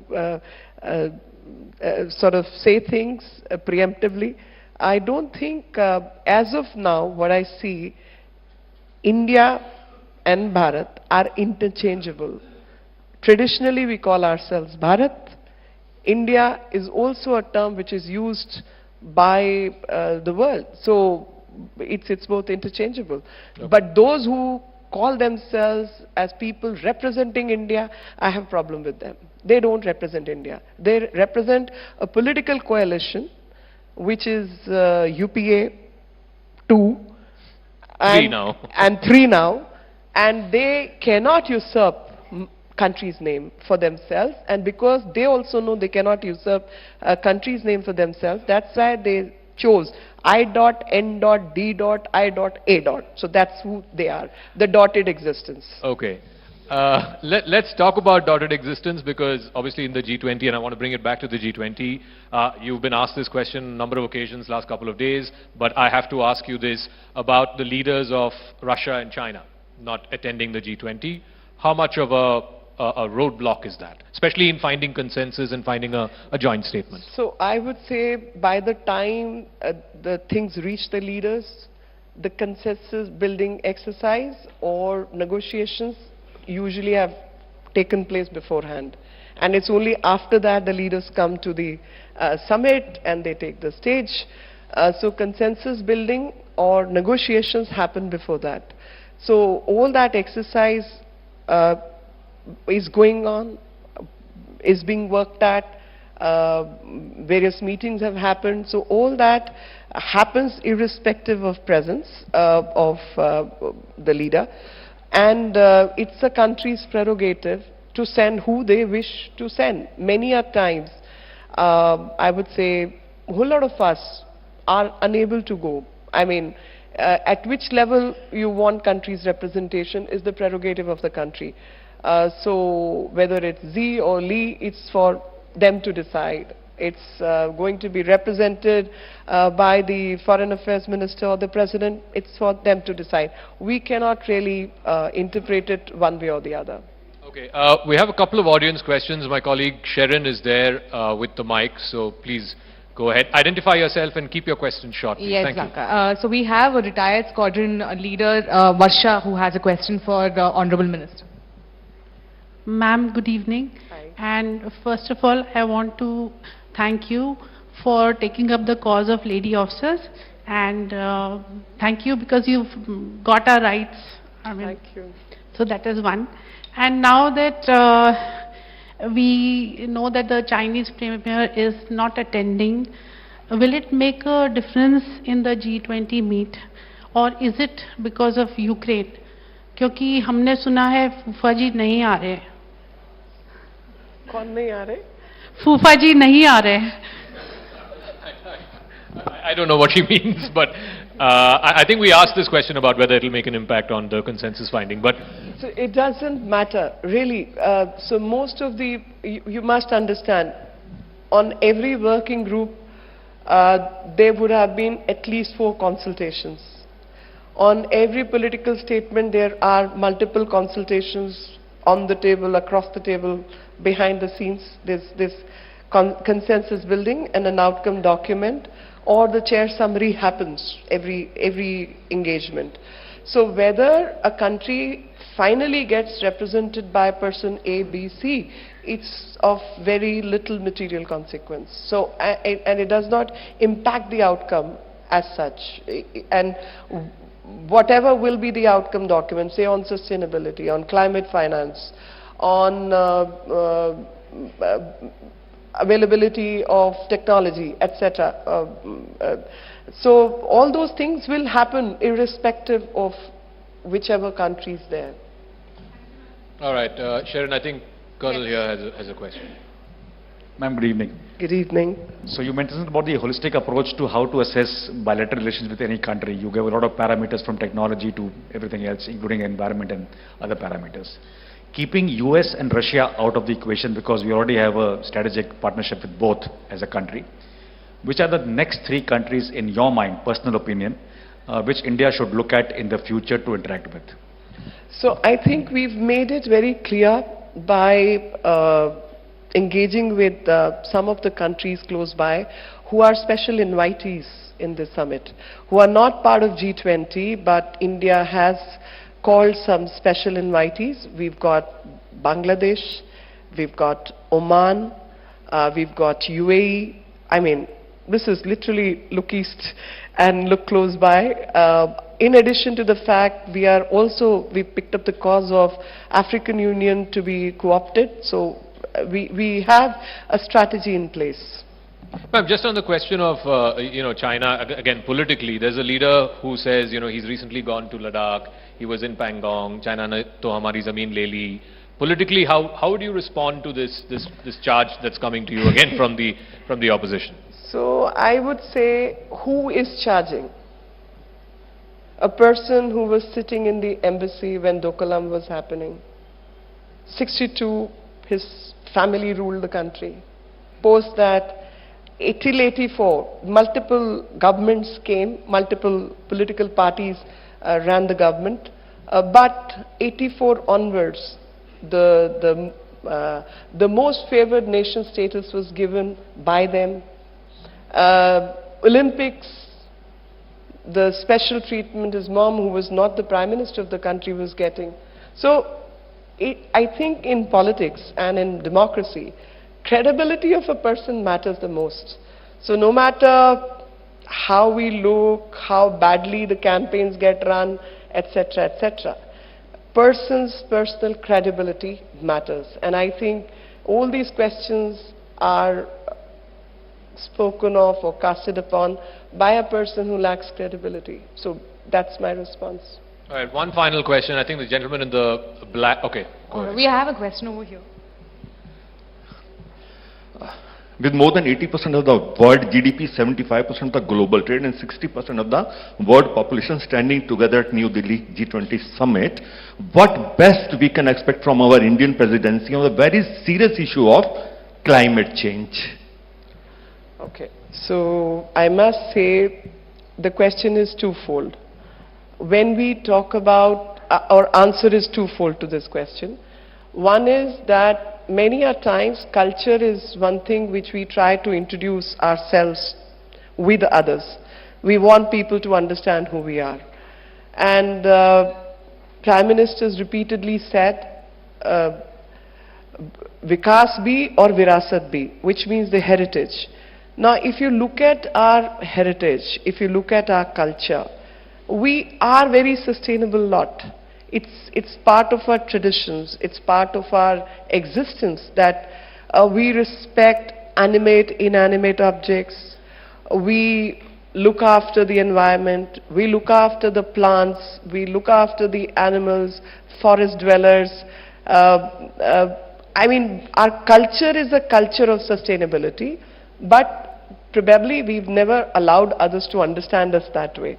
So when we have had, 50 plus locations on which these meetings have happened, we've tried to incorporate the local cuisine to local culture, to dance, to music, artifacts, everything else, to showcase that, look, sustainability is not an imposition on us. Sustainability is a way of life for us. And this way of life is probably something we want to showcase and present to the others, that this is who we are, this is our introduction. The second aspect of sustainability is mission life, which again Prime Minister has oft repeated, and he said mission life, which is living for environment, and there the emphasis is on responsible consumption. So until and unless you change the paradigm from consumption patterns, escalating consumption patterns to responsible consumption patterns, you'll have no control. And attached to this is the aspect of energy justice, that there are people who need 2 square meals a day, 1 fan, 1 refrigerator, 1 heater if you live in snow or wherever, clean cooking medium. So element of responsible consumption will automatically incorporate climate justice also, and also energy justice is part of it. So making people appreciate and understand these are the aspects. In terms of this, we have also showcased that India is one country which has reached its target of non-fossil fuel renewable energy pattern 9 years ahead of its target. So we reached that 9 years ahead of the desired target, which was supposed to be 2030. In addition to the fact that we became more aspirational, and we again set a new target for ourselves. 20% of ethanol mix. On one side, we are providing food grains to the world, including Afghanistan. We have a large population of 1.4 billion people, and yet we are able to produce ethanol. Now that's energy mix and also a very responsible conduct and behavior. So on many fronts, we are the people who, I mean, if I can put it in a little crass manner, but a colloquial way, you put the money where the mouth is. So you just don't chat, you act. So we have acted upon these things, and that has been the main showcase which we have tried to do through these issues. And thus, climate finance is one big issue which is a challenge for the world, and especially Global South gets worst impacted, and there is a debt crisis which is faced by the world. So somewhere these negotiations need to take care of that on one side you have debt crisis, on the other side climate finance need to be made available, in addition to the fact that we led a movement for ISA, International Solar Alliance, CDRI, Coalition for Disaster Resilience Infrastructure. So many actions. So we have been more action oriented, and that's the emphasis I'm trying to lay on. All right, ladies and gentlemen, please put your hands together for Meenakshi Lekhi, Minister of State for External Affairs and Culture.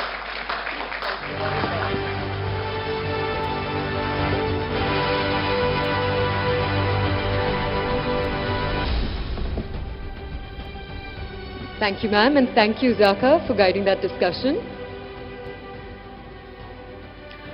All right, with ma'am's words now forming the context for our next conversation, I want to introduce to you our next panelist. You can possibly see him standing there.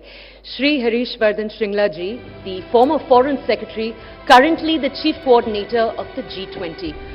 Under him, over the last year, the G20 Secretariat has been responsible for the implementation of overall policy decisions and for the arrangements needed to steer India's presidency.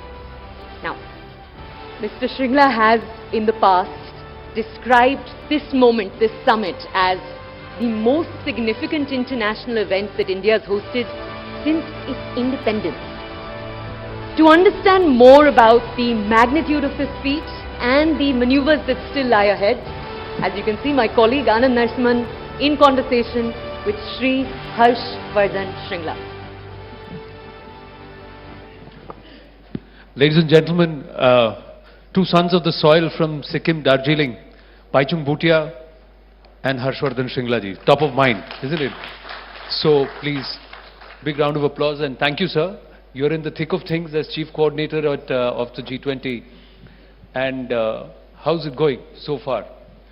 Foreign Secretary or CC? Which was easier? Well, it depends which stage you're in. At this stage, CC looks a little more intense. But I must say that, you know, the advantage we enjoy today is that the planning and preparation for this big event that we're doing started way back, well before our presidency. It's been a whole of government approach, whole of nation approach, and I think that has helped us today when we are hosting the biggest international event that we've ever done.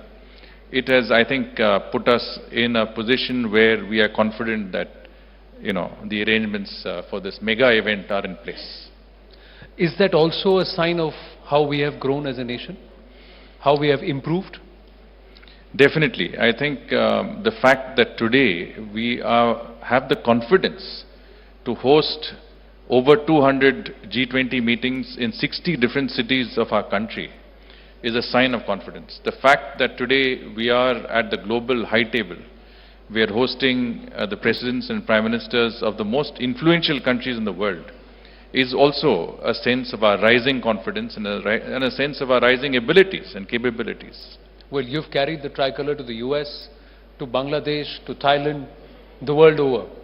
What has changed from your years there as ambassador, as high commissioner, as foreign secretary, to now, when you interact with members or representatives from the same nation? What has changed? Well, I think one discernible change that you see in recent years, I would say in the past decade, is the respect with which India is received. In other words, wherever you go, whether it's with governments, it's with businesses, it's with tech leaders, it's essentially any part of society in any foreign country that you go to, I think your access, your receptivity that others have towards you is far, far better. Indians today, I think, are far more respected in every part of the world than we were 10 years ago. And that also comes because of the fact that we have achieved what we have at a global level. I mean, the Prime Minister mentioned just recently, he said 10 years ago we were the 10th largest economy in the world. Today we're the 5th largest economy. In a couple of years we'll be the 3rd largest economy. Our GDP is growing. We're the fastest growing large economy in the world today. We have the largest working population in the world, a very youthful demography. And I think we are in many senses at the cutting edge of innovation and technology. So that, I think, has earned us the respect of people all over the world. But it is more than that. It is also the way we have engaged on a global basis. The fact that we have consciously conducted a foreign policy that is based on human-centric globalization as opposed to a GDP-centric globalization. I think that is a change, and that is discernible in the way we are seen and perceived and received globally. May I request you to please elaborate on this, because Prime Minister Narendra Modi, while speaking with Money Control, part of Network 18, has spoken about the human-centric growth and globalization and that orientation compared to GDP-driven. He's also spoken and said that we have shown developing nations that we can grow, achieve green growth. So, can you elaborate a little more on it?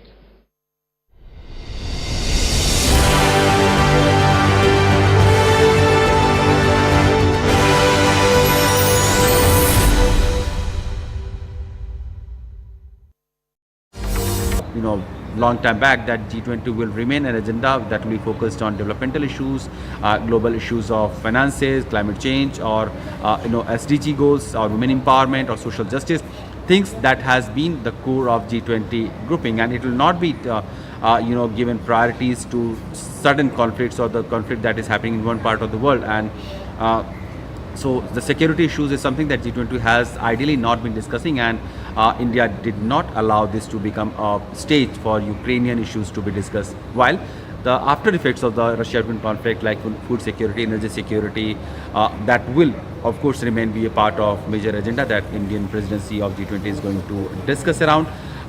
Prime Minister Modi will also be likely having a dinner hosted for President Biden. We know that recently Prime Minister was in Washington, where the Biden family had hosted a very special dinner as a state guest for Prime Minister Modi. And recently Prime Minister Modi was also in France to attend the Bastille Day as the chief guest of the Bastille Day celebration. And when President Macron will be in Delhi, there could be a possibility that Prime Minister Modi will have something special or some special arrangement for him over a lunch or something. Besides, there will be several bilateral meetings with world leaders. Prime Minister is going to Jakarta on 6th and 7th, where he'll be having a meeting with Indonesian President Joko Widodo. And when the President will be arriving back in Delhi to attend G20 summit level talks, there is scheduled to have a meeting between Prime Minister Modi and the Indonesian President, because Indonesia remains the part of Troika, that is Indonesia, India and Brazil, who will be hosting the G20 summit level talks next year. Lula da Silva will be coming for to represent Brazilian side, the president of Brazil. He just had this meeting on the sidelines of BRICS summit level talks in Johannesburg, also with Prime Minister Modi, and we'll have to see how those meetings will take shape when the frequency of the leaders talk will increase, and how India, Brazil, Indonesia and other part of the South, global South will become a more stronger voice in the context that they want to have some solid reforms at multilateral platforms around the world, especially in United Nations. So while G20 will remain focused on many agendas of development, issues of multilateral reforms, climate change, global security, food security is something that India is going to push for. Social justice, women empowerment is something also that Prime Minister Modi had talked in the past to be talked about at the G20 summit level talks. With all the leaders congregating in Delhi, the issues will be discussed, and one can only hope that there will emerge a consensus despite all the differences that the world leaders have had in the recent past, so that the overall progress, overall development of the world does not become hostage of one crisis happening in one part of the world.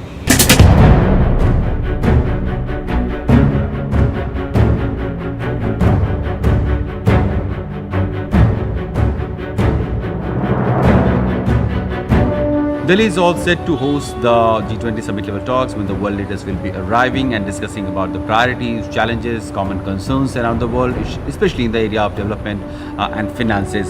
President Biden of USA will be arriving most likely on 8th of September, and during those 3 days when the leadership from UK, Rishi Sunak will be coming, President Macron is also going to come on Friday most likely, and the leaders are also going to have a bilateral with Prime Minister Modi during the course of 3 days that the event will be taking place.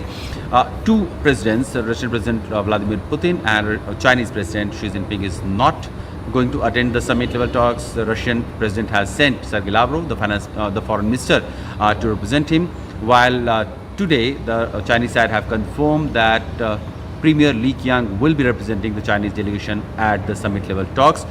US President Joe Biden had 2 days ago expressed hope that there will be President Xi Jinping who will be in G20 summit level talks, and probably he was looking for an opportunity to engage with the Chinese side, but now he has expressed some disappointment after he has learned that President Xi Jinping may not be coming to Delhi. And he said that he's disappointed because in the last few months we have seen a regular or frequent engagement being pushed from the US side to have an engagement with China, so that the multiple issues in trade, commerce, finances and defense be dealt with in a more pacified way, and both sides try to engage and understand each other. And we have seen several secretaries, Secretary Blinken, Janet Yellen, recently Secretary of Commerce also went to China. So there has been multiple engagements, and probably US was looking forward to have a small window of opportunity when President Biden could have had a small, bilateral with Xi Jinping or the Chinese president. It was not clear whether it was scheduled or not. But we know that with the absence of Vladimir Putin and Chinese President Xi Jinping, it looks like the bloc, the G20, is increasingly divided on the many issues around the world. We have heard Russian Foreign Ministry spokesperson Maria Zakharova clearly saying that the G20 is being dominated by G7 plus grouping and their agenda, and they do not want G20 to become hostage of these issues, and they have said that they will push for global and more consensus agenda, and they will support India's G20 presidency as well. In fact, the Russian side has also said that they will rely on the BRICS member countries in case G7 try to push for their agenda. We have also seen Canadian President Justin Trudeau, recently expressing disappointment that Ukrainian President Zelensky is not being invited to G20 summit level talks. India had made it very clear, long time back that G20 will remain an agenda that will be focused on developmental issues, global issues of finances, climate change, or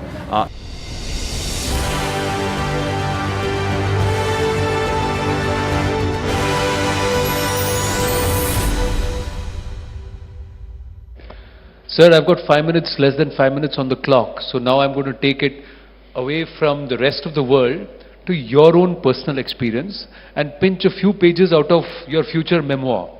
So I'm going to ask you, Harshvardhan Shringla ji, do you remember when is it that you got a call or you were told that ye aapko karna hai, that you are going to be chief coordinator G20, and what was your reaction? Well, let me go back a little further to when I got the call when I was going to become foreign secretary, because that was memorable. I was in Hawaii at that time, not on holiday, I was in work ostensibly. But it was, given the time difference, everybody calculated Eastern Standard Time in the US and felt that it was a good time to call. So I remember getting a call from the principal secretary to the PM at about 3 in the morning, which is a very difficult time for anybody. And well, it was a happy call, but it was under somewhat different circumstances in a different environment, and so it stayed in my mind. As far as the call here came was during the remaining, when I was about to complete my term as foreign secretary, and I think the principal secretary to the PM, Dr. P.K. Mishra, said that we need you for this particular big event that we're having, and that we want you to join this effort. Were you expecting it? I don't think you expect anything. You do your best, and that's what matters. So 1 year down the line, as you look back, what would you say have been your achievements as far as CC is concerned? I know the big one is still left.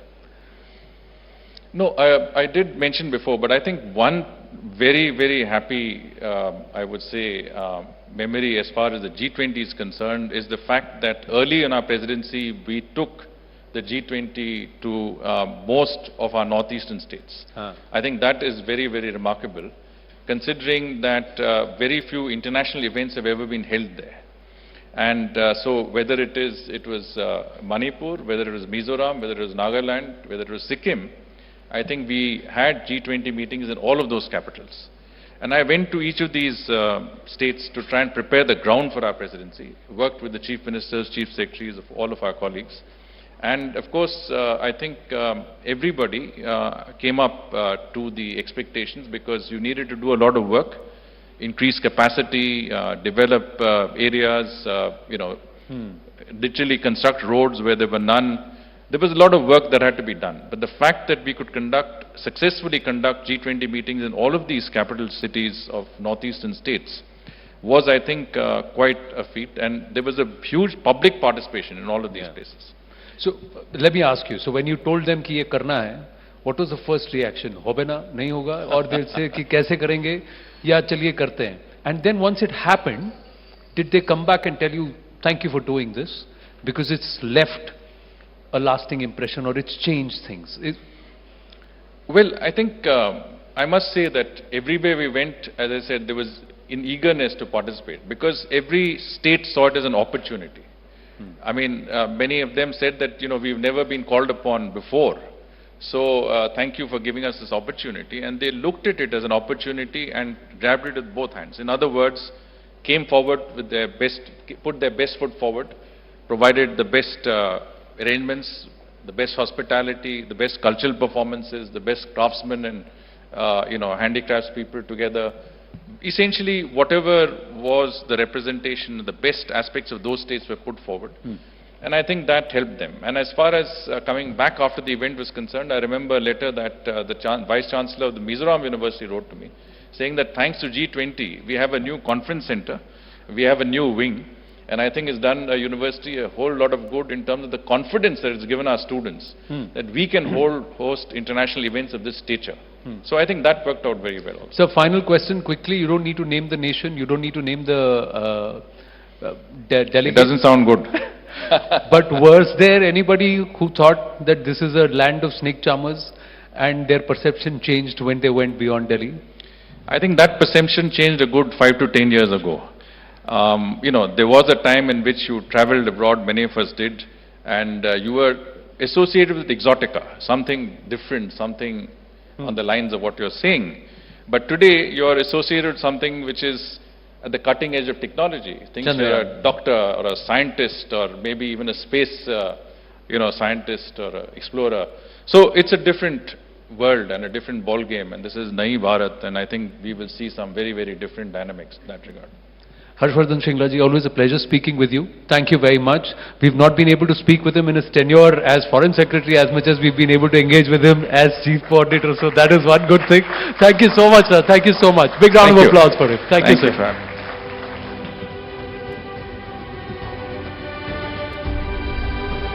Harshji, thank you. Anand, thank you for facilitating that conversation.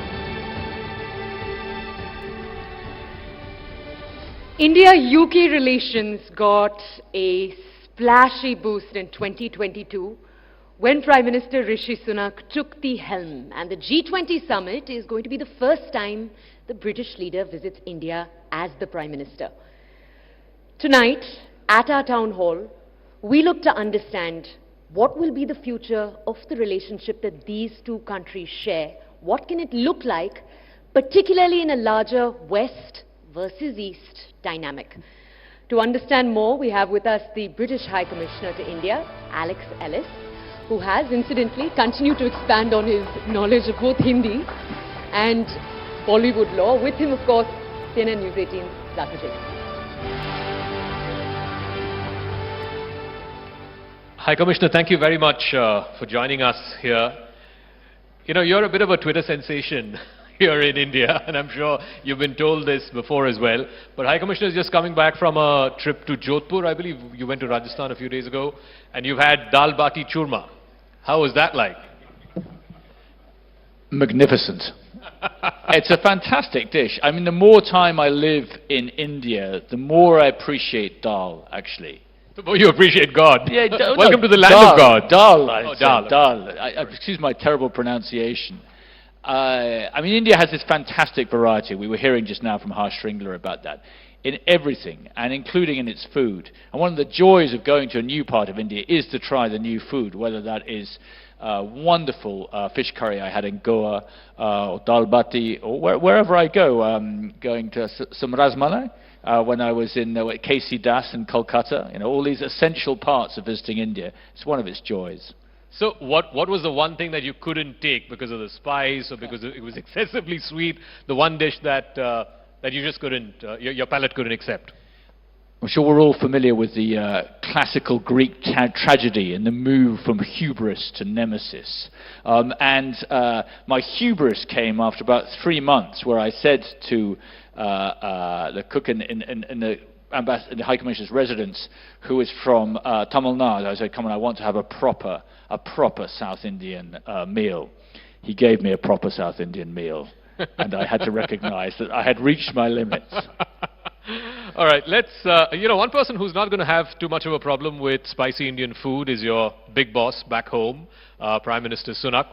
Have you dialed back to 10 Downing and told him that he's probably going to get mobbed here? I think he's aware that his coming here is a big deal.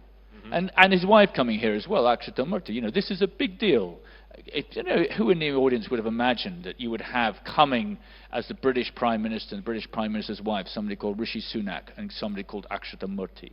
that tells you something about how different my country is from the country of even 25 or 30 years ago when I joined the diplomatic service. And I have to say, I'm immensely proud of coming from such a country, representing such a country, which offers such opportunity to so many people now. It's great. You know the memes that were doing the rounds when he became Prime Minister, how India has now conquered Britain, we've avenged 300 years of colonial rule. As High Commissioner, you just sort of shrug that off, or do you cable it back to London? There are sometimes when you do my job where you take guard, desperate boomer comes in, and he just puts one straight past your nose. And you go down the pitch, you pat it, you go back and stake your stance again. But I would say, and also listening to the very kind introduction I was given, I don't think of this in oppositional terms.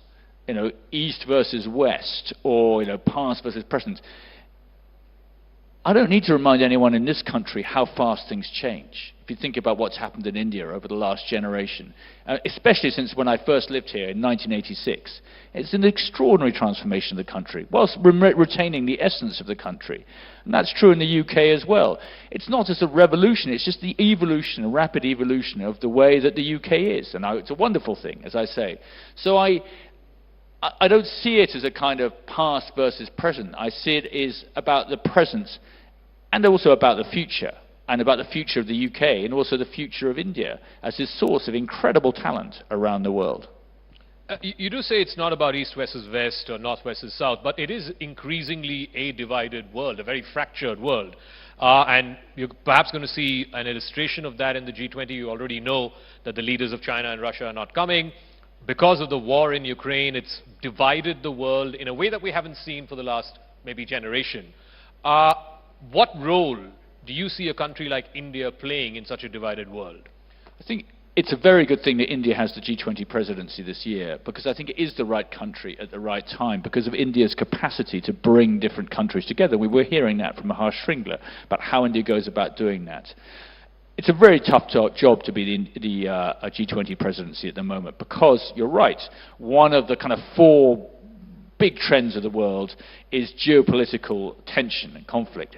And that's made much sharper by an autocracy invading its democratic neighbor. And that inevitably forces a reaction. The truth is, of course, that invasion has ripples and repercussions that go well beyond the battle space, terrible as that battle space is. And remember, it's taking place in Ukraine. If you look at what's happening to food prices as a result, by Russia stopping grain leaving the Black Sea, for example, as it has done the last few weeks, that means higher food prices in Haryana. That means less grain going elsewhere. So, unfortunately, the geopolitical tension, and in this case Russia's invasion of Ukraine, is now feeding through and accentuating some of the big problems which, in my view, completely rightly, the Indian G presidency is trying to tackle, like food security, for example. But it's not just the Russia-Ukraine war, is it? I mean, now we are increasingly looking at this great power competition, and, you know, unwittingly or otherwise, you have the US and its partners and allies, the Western partners, UK included, on the one side, and then you have Russia and China on the other. And increasingly it's becoming difficult for countries not to choose a side. I think each country, and especially a country like India, will choose its own side. You know, I represent the United Kingdom, and India will choose India's interests. And, you know, I totally respect that, and so I think does my government. What there is, though, is there are countries who are essentially autocracies who don't give their people choice and don't respect the diversity of what exists within their country. Anyone, and I've just described the food of India, let alone everything else. This is the country where diversity is with you every day in every way. And I remember Prime Minister Modi ji, I think, referred to it when he was at the Red Fort, when I went to hear him speak at the Red Fort on the 15th of August. But diversity is a great strength. It's a great strength of India. It's a great strength of the United Kingdom. By the way, it's one of the reasons why I think there's such power in the UK and India together agreeing a free trade agreement, because it shows that diversity and times difference can actually create a positive outcome when you put those two things together. You're right about the tension. It is harder, I think. Countries will choose their own way, and what I think the UK offers and what I think India offers is essentially attractive to other countries. That's why other countries are so interested in India at the moment, because it attracts. And I think both of us get that attraction partly from our diversity. Since you brought up the FTA, please tell us, where are these negotiations? Are they headed anywhere at all? Because this was supposed to be wrapped up by Diwali last year. Wasn't that the timeline? I think my Prime Minister would always put getting the right deal before a particular date. And he's always been clear about that. Free trade agreements are ways to achieve objectives. What is that objective? Ultimately, it's to grow the economies of the UK and India through increased trade in both directions and through increased investment in both directions. Luckily, we have great investment already between the two countries, but I think we can increase the trade. It's about 3.5 lakh crore already, but I think it could grow further. And an FTA is a good way of doing that. Reducing costs of reducing red tape, reducing the costs of trade, and supporting investment. We've actually got a long way. We're deep into the negotiations. I mean, you know, we've had the quick bowlers have opened. We've had the spinners on, and now I think I can I see the signs of the death bowler coming in for the final overs? You know, do we have whoever that might be? Probably Bumrah again. It's my favourite bowler, by the way. Bumrah, wonderful player. And I think we're getting towards that. You know, Josh Butler's just taking his guard again and thinking, all right, how are we going to get to this target? But in this case, it's not win or lose. I think we have a shared aim to try and get this deal done. I think there is a will there. There is some tough work to be done. There are some hard things we need to crack. So I don't want to overstate it. But we have got deep into this negotiation. And the prize of better trade, and also, in my view, a very powerful prize from the UK and India. That's a complicated history, including a complicated economic history, sharing an agreement in order to promote mutual growth. And a signal it sends of the 5th and 6th largest economies in the world, who are also democracies. That is a powerful global signal. One other thorny issue has been these protests. We saw the protests, the Khalistani protests outside the Indian High Commission in the UK, in London. What is the UK doing as a state to try and, you know, not just go after those guys and make sure that the law catches up with them, but more importantly, send out the signal that, you know, this is a question of sovereignty. It's a question of the sovereignty of India, and these are people who are wanting to break up a sovereign country. And that, I mean, it wouldn't be acceptable to the UK, it wouldn't be acceptable to India. You're absolutely right. Just stepping back for a second, well, first of all, let me take this specific issue in hand. So, protests in India and the United Kingdom is legal, but there are restraints on it, obviously.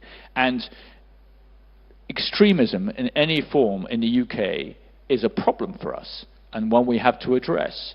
And that's not looking at any particular one form of extremism or another.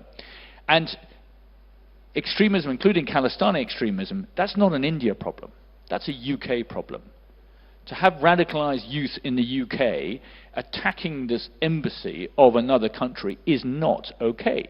So what do we do about it? First of all, if there are grounds for doing so, we arrest people. The police arrest people. They're independent, but they'll make the arrest, as we did in that case. Secondly, we increase security. That's also a signal you're sending about the importance to His Majesty's government of the protection of the diplomatic premises and the diplomats of India. Thirdly, you have to use the full tools, the full range of tools in our toolbox for how you frustrate and disrupt extremist activity. And fourthly, you increase the effort on it. And our security minister was here 3 weeks ago, and he announced we are investing more in creating a better understanding of the issue. You could then cooperate more with the Indian government so that it has consequences, and you're also sending a signal back into extremists in the UK that there is no place for extremism. So you're right, it is not okay, and we continue to think it is not okay, and more importantly, we act and message exactly on those lines. So can we expect a similar message also on the issue of economic fugitives? We've just seen the pictures of Mr. Lalit Modi and Mr. Moin Qureshi at a famous wedding there. There's also Vijay Mallya. And I know you will say that, there are legal options. They have to exhaust all their legal options. But as I understand, at least in a couple of these cases, the courts have said that they need to be sent back. What is still holding up the extradition, if you will? In the case of financial fugitives, I remember what our Prime Minister Boris Johnson said when he was here about 18 months ago. And he made a general point. I'm not going to get on a particular case, but the general point he made was we do not want the United Kingdom and London to become a place which attracts financial fugitives. Now, in the case of the specific cases, the government ordered the extradition of Vijay Mallya over 4 years ago. Now, there are legal procedures, there are court procedures. The government does not control the courts. We have an independent judiciary, and we're very glad of that fact. And so there are still court proceedings going on. I totally understand the frustration. I understand the frustration here, but our judges and our courts are independent, and they go through all the different channels of law, don't have to be, but are being exhausted. So I understand the frustration. In this case, the government has acted or the limits of what it can do, and now we have to wait for the courts to take whatever decisions they need to take. You'll always ask me about one or two cases or an instance outside the Indian High Commission. I'd like just to remind ourselves of the extraordinary background, and I wish something we could bring to the foreground of the Living Bridge. There are 1.6 million people of Indian heritage in the UK, extraordinarily successful. So successful that they have a guy who lights deer and draws rangoli in Downing Street and has a Diwali party. And you have an extraordinary flow of people more generally. You have India tops each of the main visa categories to the UK. Students, 140,000 student visas over the last year, June to June. Visit visas, 500,000 June to June. Skilled work visas, 50,000, 30% of each of those categories. That is a great thing that is going on between the two countries. If I have an issue, it's trying to get more young Brits to come here, because I think, as Harsh Shringler said, the image of snake charmers is over. What you want is to get people to see what the India of today and tomorrow is, and I think that's a very powerful thing. One way to attract them is to get them to book tickets for the England-India cricket match for the World Cup. Have you booked yours? I'm very glad. I'd be welcome anyone who wants to see England's victory over India. That's always going to be a great pleasure. You know, in the normal course, I would have laughed it off, but then the state of our cricket team right now, I'm not sure. I generally believe that pessimism beforehand, it's better to under-promise and over-deliver, and I think that that is exactly it. The Indian cricket team has wonderful potential. It'll be a great game. I think it'll be a great tournament as well, and it's fantastic it's being held in India, and it is a happy coincidence for a cricket-mad High Commissioner that he happens to be posted to India at this time. Okay. Talking about under-promising and over-delivering, I know you're learning Hindi, you're learning words, you're learning songs, I'm told. We can see some of it on Twitter. So why don't you regale this lovely audience of ours with a Hindi song? I think I may have reached the limits of what I can embarrass myself with. So what I want, actually, is the suggestions of what should be the next song which I learn in order to get my, Hindi better. What should be the next song that High Commissioner should learn? And maybe he'll sing for us on... Ricky's here, so maybe Ricky can suggest. Yeah. Sharon, if you can give him a mic. But remember, it's actually a very good way of learning the vocabulary, the words of a language, is by singing the songs. Maybe Shankar Mahadevan's Breathless. So it's a song which Shankar Mahadevan, one of the leading singers in India, sang, and he never took a breath for how many seconds? I think it's about 2.5, 3 minutes, but if you are looking at learning words, that's got the most number of words ever in a song. Does it last longer without a breath than kabaddi, kabaddi, kabaddi, kabaddi, kabaddi, kabaddi, kabaddi, kabaddi? It's going to be a breathless week for you. Thank you very much, High Commissioner Alex Ellis. Thank you very much. Thank you very much.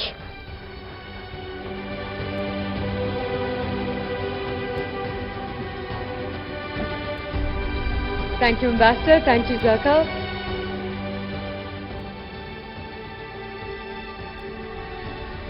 Over the last 9 months, since December last year, when India assumed the presidency of the G20, every ministerial and working group level meeting has been divided over one issue, the Russia-Ukraine war. What do trend lines indicate about the possibility of consensus at this G20 summit? How can the participating countries sit on the table together? And how best can India navigate the global mood? CNN-News18's Shivani Gupta, in conversation with Ambassador Sujan Chinoy. He is the Director General of the Manohar Parrikar Institute for Defence Studies and Analyses and the Think 20 Chair for India's G20 presidency. Also, the former Ambassador to the United States, Meera Shankar, and the former Ambassador to China, Ashok Kanta. I'd like to welcome all of you to the stage.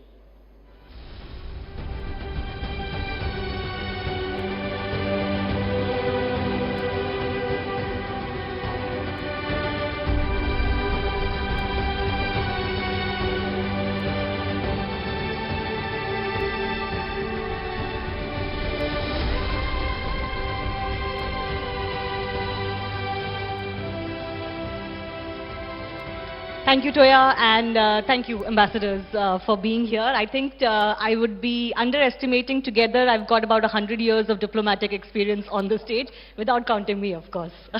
So we hope to learn from their experience in this world, which is forever changing, the role of India, which is expanding, and of course a world which is being increasingly described as a divided world. But I want to begin by asking all of you, and I'll start with Ambassador Shankar, how does Bharatiya Foreign Service sound? Better than the Indian Foreign Service? Well, we are just used to Indian Foreign Service, but we don't have objection to Bharatiya either. It means the same. It means the same. Sir, would you like to add to it? There's a lot of speculation about India being, how should I put it, I don't know, rebranded as Bharat again or solely as Bharat?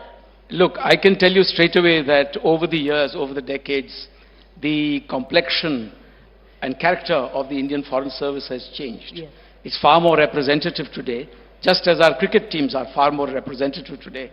It's not just the Maharajas and the, rich people who play cricket today. So, I'm quite for Bharatiya Foreign Service or Bharat Foreign Service. Sounds good to me. Well, India, that is Bharat, has been around. Let's have Bharat without anyway giving up on India, because India is a huge brand equity. This is something which is recognized the world over. So let's not dilute it while we bring up, highlight our identity as Bharat. Absolutely. Ambassador Kanta, why don't I begin with you also by understanding from you, how do you think India has made the G20 presidency different? Because, we were speaking to Amitabh Kant earlier, for example, on our event, and the government believes that they've made it a people's presidency versus what most countries deal with it as. Do you agree with that? And how do you think India has managed to put its own stamp on what is the prestigious stage of a G20 presidency? No, I think there's many different ways, India's presidency will be seen to be different. One, obviously, is that we have taken not only G20, but the various engagement groups of G20 to different parts of the country. I believe, events have been organized in as many as 60 cities and towns, which is for the first time, G20 presidency is trying. We are setting the bar rather high. This might become the new template future presidencies. Second point I would like to highlight is that we started our presidency by, raising the voice of Global South. Prime Minister hosting a virtual summit in January, which is very timely, very appropriate at a moment when developing countries belonging to so-called Global South are hurting. Their concerns, aspirations, interests need to be projected. And I believe our presidency of G20 is trying to do that. Yeah. Ambassador Chinnoy, you want to add to something that, on that, how India has done the G20 presidency differently, because you've been involved with the think tanks as well? Yeah, sure. So I speak as the Think 20 chair for India's G20 presidency. And let me tell you that the Think 20 is one of the most important engagement groups. It is in fact the ideas bank of the G20, and it's one of the biggest. And we've had about 64 events, not only around India, but also a few overseas. We have produced 400 policy papers. We had a Dropbox on our website to allow millions of others to participate by giving ideas, etc. So I can tell you that the outreach that we've had so far over the past 10 months or so has been phenomenal. We, in fact, for our summit in Mysore, as for every other meeting, including the mid-year meeting in Mumbai, we have had about 135 scholars participating, representing virtually every major think tank and academic institution in India, but also across the world. There is an international advisory board that I chair, and there too, apart from maybe 3 Indians, the rest are all from different parts of the world. And I think we have actually ensured gender equality. We've ensured that Africa is represented, Latin America is represented, Even the major powers are all represented. So I think we've done a phenomenal job. And that, when you take it to the government track of the G20, only gets magnified. Okay. You've seen how much more they've done. So, in other words, India has truly managed to put its own stamp as far as this presidency is concerned. Ambassador Shankar, I want to begin by asking you, because we are, we are working in an environment which is being called very divided. A divided world and a G20 presidency. So I want to begin by asking you first about the entire fallout of the Russia-Ukraine conflict. Do you think India has convincingly managed to turn around the view of America and its allies, NATO countries, etc., on what was India's stand on the conflict, and what do you think helped India in doing so, if so? Well, let me say first that when the G20 was set up, at summit level, which was after the financial crisis, the world was more benign. The relationship between the great powers was not so antagonistic, erupting into direct conflict and a proxy war, as we see in Russia and Ukraine today. You also see that the competition between the US and the Western world on the one hand and China on the other is also intensifying, both at the economic, military and technological level. So you're in a world which is far more fractured, which makes it more difficult to reach consensus in the G20. Now, initially, I think the Western world, and especially the US, had the expectation that India would have a position on Ukraine which would be close to theirs. Yes. But we have our own perspective on these issues, and we have a long-standing relationship with Russia. We understand that the Ukraine war is not a one-off, that there is an international historical context, and that Russia sees it as an existential struggle for itself. Ukraine too sees it as an existential struggle for itself. So it's a more complex situation than black or white. And we have strategic equities in Russia, and we have been able to explain to the US that our stand is not an anti-Western stand, but a stand which looks to protect India's strategic interests at a time when we have a live border. Yeah. You know, 60% of our defense equipment is of Russian origin. There is no way that India would be able to ignore this fact.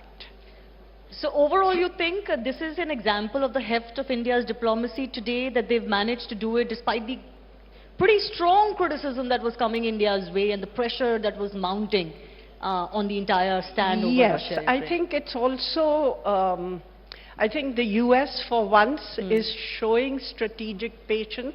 Okay. They are not showing impatience, saying, you know, demonstrate to us that you are with us in the next 5 minutes or else, which in the past sometimes has been their tendency. So they are willing to show strategic patience. And that changes by? And I think that there is an increasing convergence of strategic interests in Asia in establishing a more stable Asian balance of power, not under the domination of any one country, and this drives the relationship, enabling them to handle their differences better. Now, we are a developing country. The US is a developed country.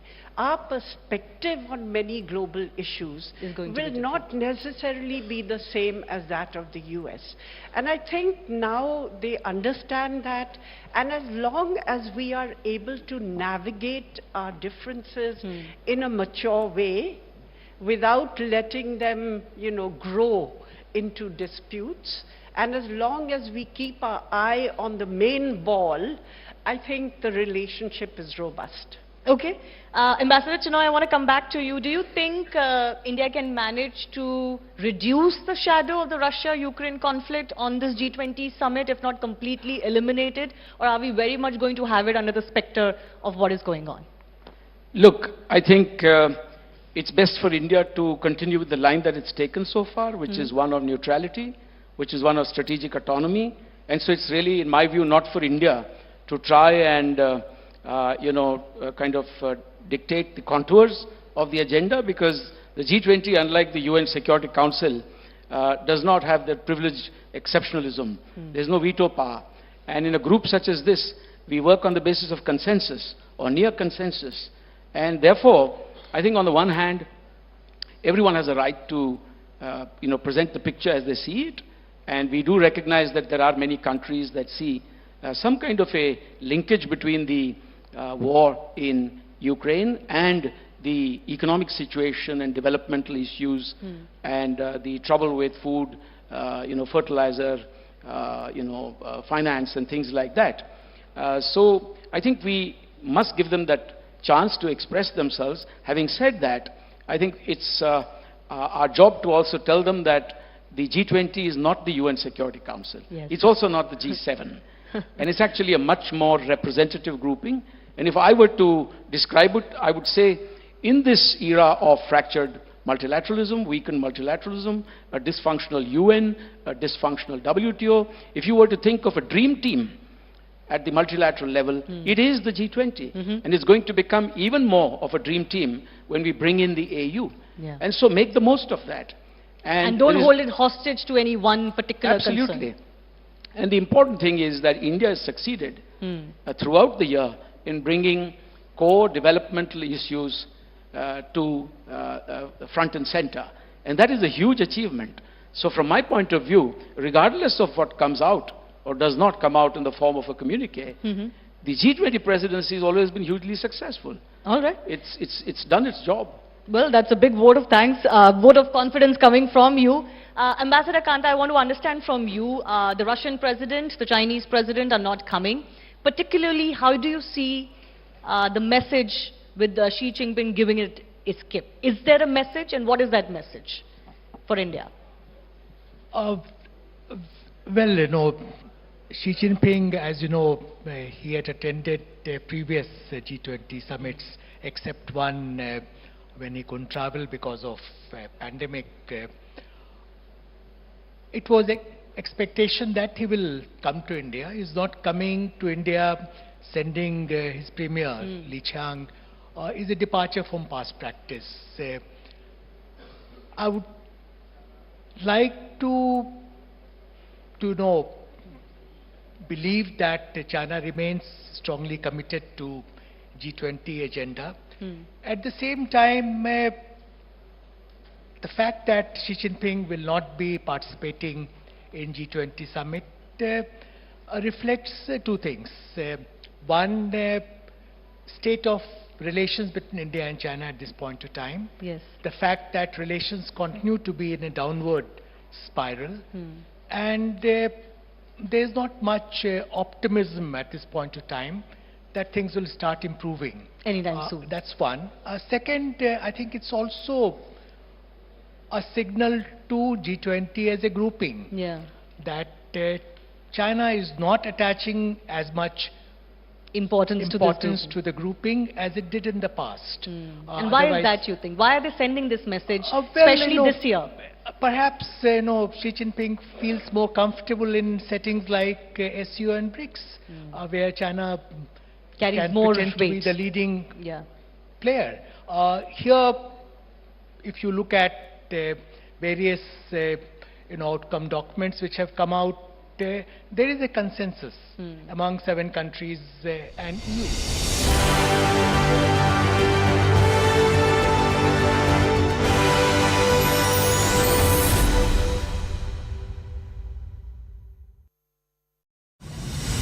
Or women empowerment or social justice, things that has been the core of G20 grouping, and it will not be given priorities to certain conflicts or the conflict that is happening in one part of the world. And so the security issues is something that G20 has ideally not been discussing, and India did not allow this to become a stage for Ukrainian issues to be discussed, while the after effects of the Russia-Ukraine conflict, like food security, energy security, that will of course remain be a part of major agenda that Indian presidency of G20 is going to discuss around.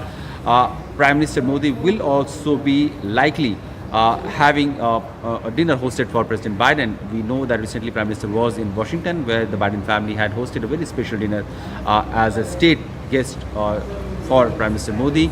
And recently Prime Minister Modi was also in France to attend the Bastille Day as the chief guest of the Bastille Day celebration. And when President Macron will be in Delhi, there could be a possibility that Prime Minister Modi will have something special or some special arrangement for him over a lunch or something. Besides, there will be several bilateral meetings with world leaders. Prime Minister is going to Jakarta on 6th and 7th, where he'll be having a meeting with Indonesian President Joko Widodo. And when the President will be arriving back in Delhi to attend G20 summit level talks, there is scheduled to have a meeting between Prime Minister Modi and the Indonesian President, because Indonesia remains the part of Troika, that is Indonesia, India and Brazil, who will be hosting the G20 summit level talks next year. Lula da Silva will be coming for to represent Brazilian side, the President of Brazil. He just had a meeting on the sidelines of BRICS summit level talks in Johannesburg, also with Prime Minister Modi, and we'll have to see how those meetings will take shape when the frequency of the leaders talk will increase, and how India, Brazil, Indonesia and other part of the South, global South will become a more stronger voice in the context that they want to have some solid reforms at multilateral platforms around the world, especially in United Nations. So while G20 will remain focused on many agendas of development, issues of multilateral reforms, climate change, global security, food security is something that India is going to push for. Social justice, women empowerment is something also that Prime Minister Modi had talked in the past. We talked about at the G20 summit level talks. With all the leaders congregating in Delhi, the issues will be discussed, and one can only hope that there will emerge a consensus despite all the differences that the world leaders have had in the recent past, so that the overall progress, overall development of the world does not become hostage of one crisis happening in one part of the world.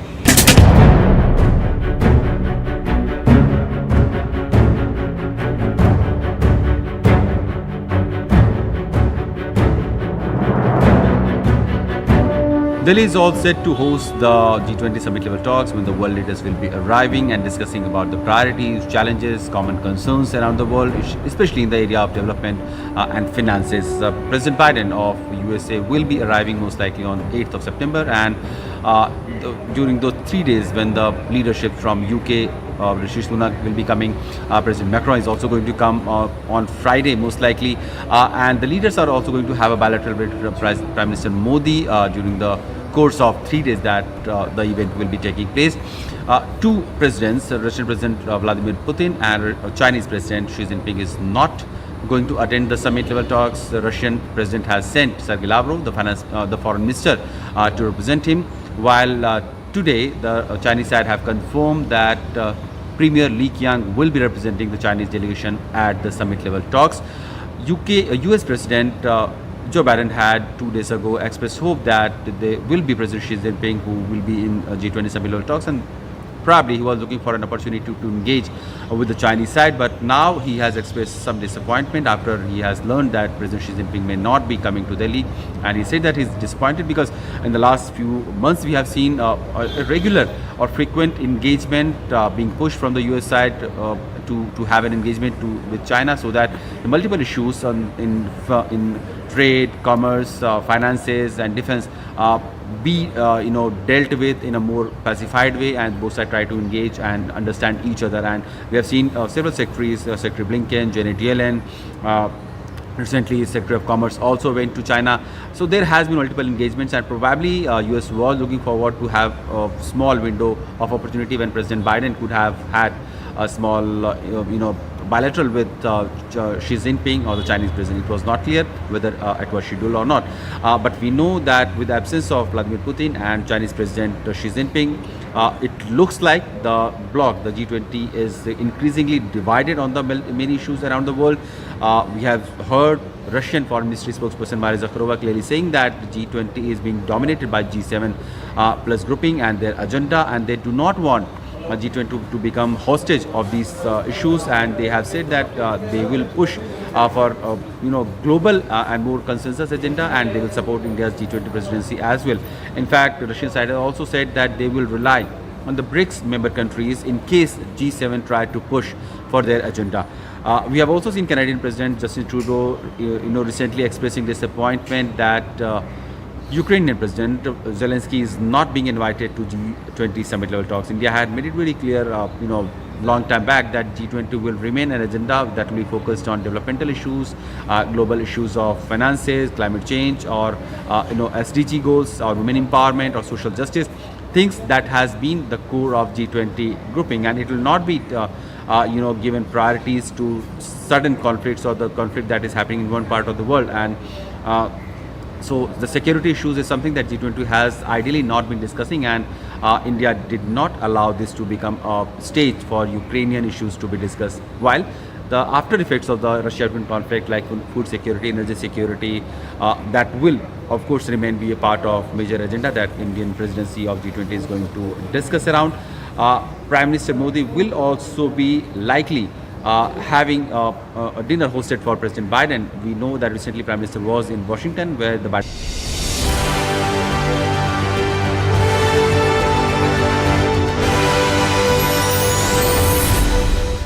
headwinds is a cause for optimism that the Indian economy has reached a level of maturity where it is able to handle these crises and yet emerge intact. So if we look at the big growth areas of the future, then India is going to be one of the big growth areas of the future. And then our population, because it's highly... So I would say that leadership can add or subtract from the country's worth. But there are specific qualities that India has which will ensure that it matters in the world, and the more we grow our economy, the more we grow our technical capacities, the more we are seen as attractive in terms of the political model that we eschew, that we adopt, then I think, we will matter more. Our weight will go up, and leadership will, I would say, not be the key factor in terms of determining India's weight in the international system, though it can add to it. It can add to it. Well, certainly the public, as far as the Pew survey is concerned, felt that under the leadership of Prime Minister Narendra Modi, India's image and heft has increased by 68% of the public that was surveyed at least felt so. But I do have to end on that note. I thank all of you for joining us, and we look forward to a wonderful week. It's been a great year in the run-up to the G20 summit in the national capital, and many, many thanks for joining us and sharing your views. Thank you so much. Thank you. A big round of applause for our panelists.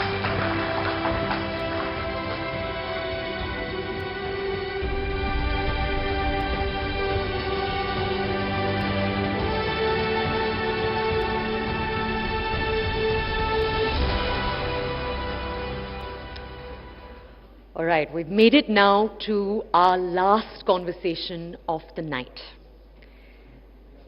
In the last few months, the term Vishwamitra, or universal friend for India, that phrase has become the cornerstone of how we frame our approach, the role we want to play in the G20. How can India set the tone for a summit that is productive, one that actually is able to establish a truly common, unified agenda? To dive into this, our last conversation for the night, CNN-News18's Anand Narasimhan in conversation with Shri Piyush Goyalji, the Union Minister for Commerce and Industry, Food and Public Distribution. I'll wait a second.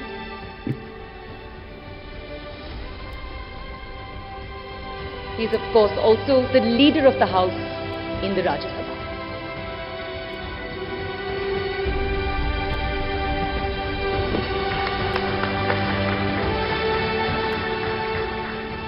Ladies and gentlemen, before even I sit down to have a conversation with sir, I profusely want to thank you, because amidst a thick of things, once again, he has taken the time to come and be here live with us at this G20 Town Hall. So may I request you to please welcome him with a warm round of applause. And thank you very much, sir. Thank you. Sir, namaste and Jai Hind. Soon after the trade minister, before the trade ministers' meet concluded, we had a conversation. So let me first start with What was the net outcome of the trade ministers' meet? And how is that going to reflect at the summit level talks? Thank you, Anand, and compliments to CNN-News18 for organizing this town hall so that more and more people recognize the importance of the G20 presidency and the significant gains that India will have thanks to our ability to bring convergence amongst countries with diverse opinions, our ability to talk for the global south, the developing nations, less developed countries, and the convergence of ideas, particularly with regard to the development priorities of the world, is truly going to help not only India but people across the world. So I'm glad that you have given all of us an opportunity to deliberate and discuss on the huge potential outcomes of the G20. I met you just before the trade and investment ministers meeting concluded. I'm happy to share with you that we came up with some significant deliverables in that meeting. There were many items which were for the first time agreed upon by all the nations. For example, we gave a Jaipur call for action where we are hoping we'll be able to create opportunities for the MSMEs amongst all the G20 countries and invitee nations and see how MSMEs get better data and information, which often is missing in their work. Similarly, we were able to look at creating a compendium of all the global value chains. There are so many different value chains. For example, mobile manufacturing is a huge global value chain where now people are looking for trusted partners. And India has started playing an increasingly important role in that chain. Like that, other developing countries, less developed countries also should get such opportunities. So we're going to be mapping such global value chains. Similarly, we talked about digitalization of trade documents. There's so many plethora of documents and such confusion in the entire trade, particularly the logistics trade, that very often small business persons lose out on this, on the ability to participate in international trade. We have all collectively agreed on digitalization of such trade, international trade documents, which will not only benefit trade, but also give India and our software companies and our IT companies business opportunities. So I think Jaipur really gave out a call for the entire world to converge on areas of mutual interest. And my own belief is that the Jaipur G20 ministerial is not only outcome oriented, but will be remembered for years to come as probably one of the most hospitable G20s that trade ministers have ever had. A G20 where India was able to present its soft power in a big way. A G20 in which we were able to bring convergence on trade issues amongst very diverse opinions, particularly amongst the developed countries and less developed countries. So truly very, very redeeming and satisfying for India. PM Narendra Modi has spoken with Money Control and he's given an interview where he said that the fact that the Troika is with the developing nations, so Indonesia, India and Brazil, also shows that the focus is shifting and that we will champion the cause of developing nations. Your thoughts on that?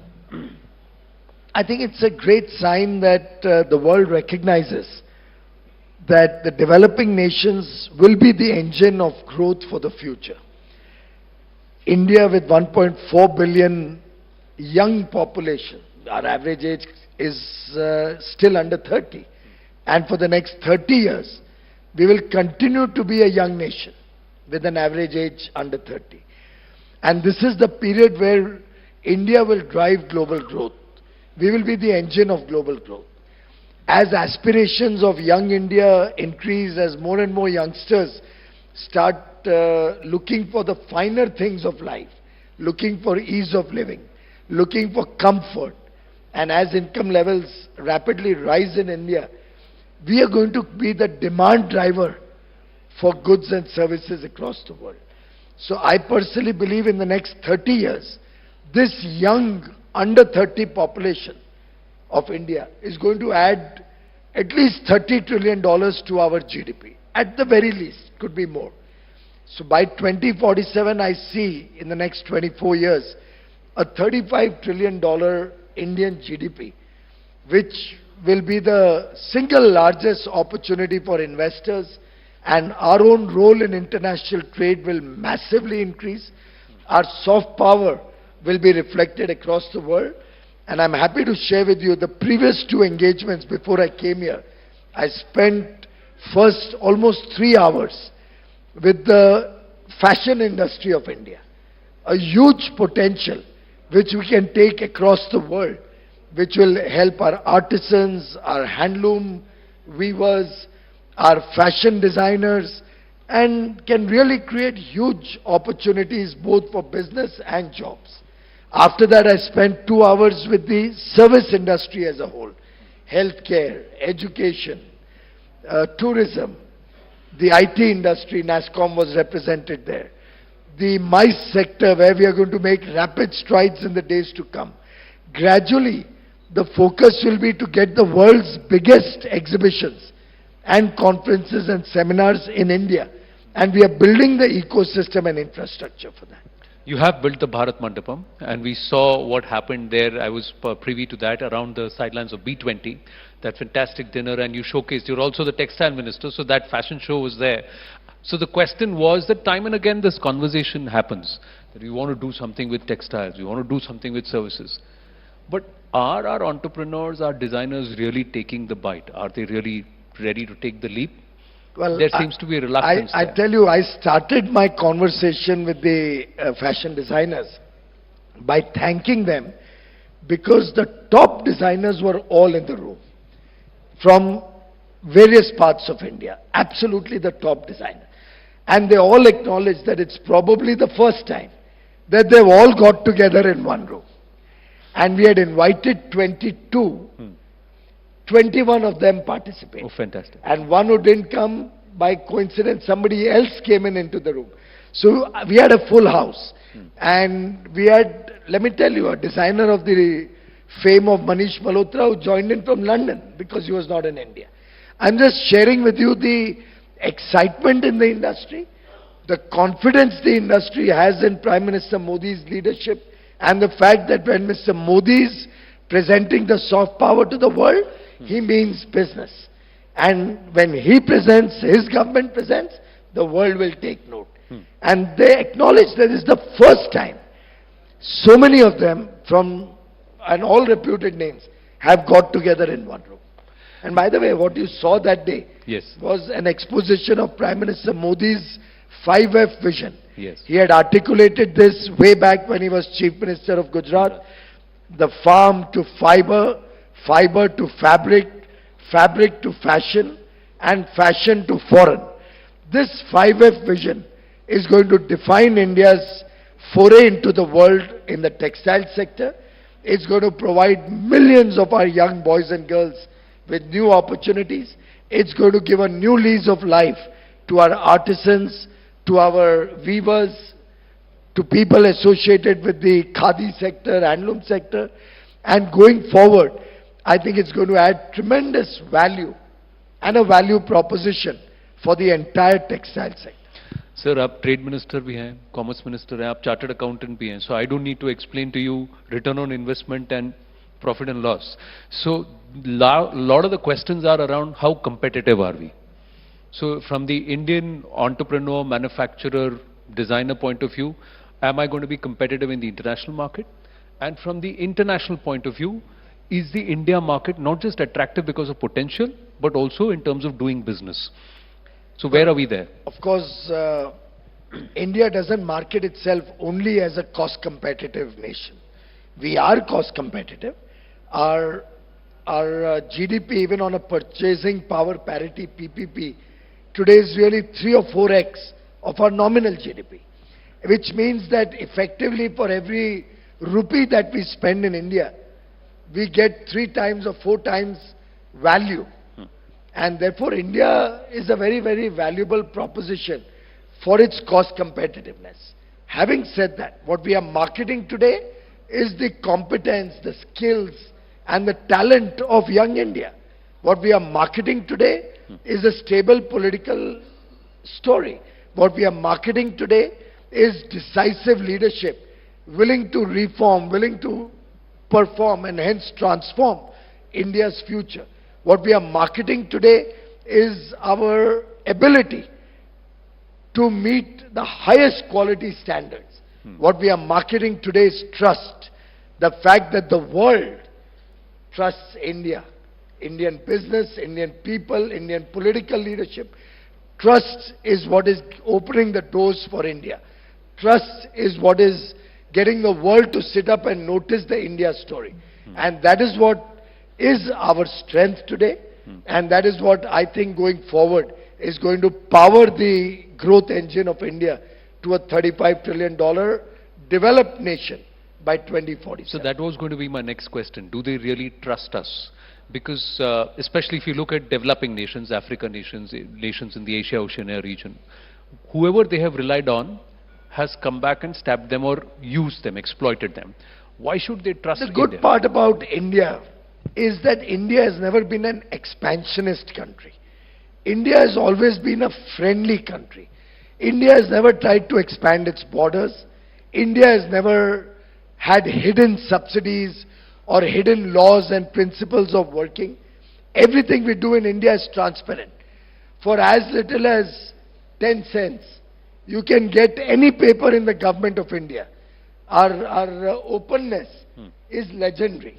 And therefore the world knows that we do what we say and we say what we do.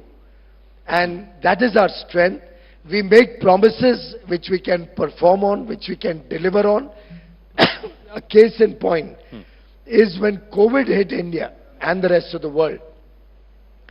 Almost throughout the world you saw disruption. India saw orderly transition.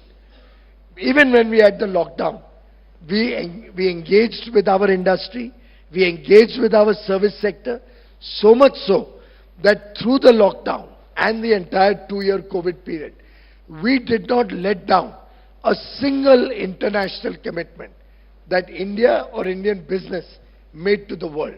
In fact, we quickly rejigged our work processes. We allowed work from home faster than anybody else in the world, and therefore there was no disruption in provision of services to any international player. And today, India is a part of the services chain of almost every global 500 company or Fortune 500 company. Nobody has ever complained that for a minute also, India saw disruption.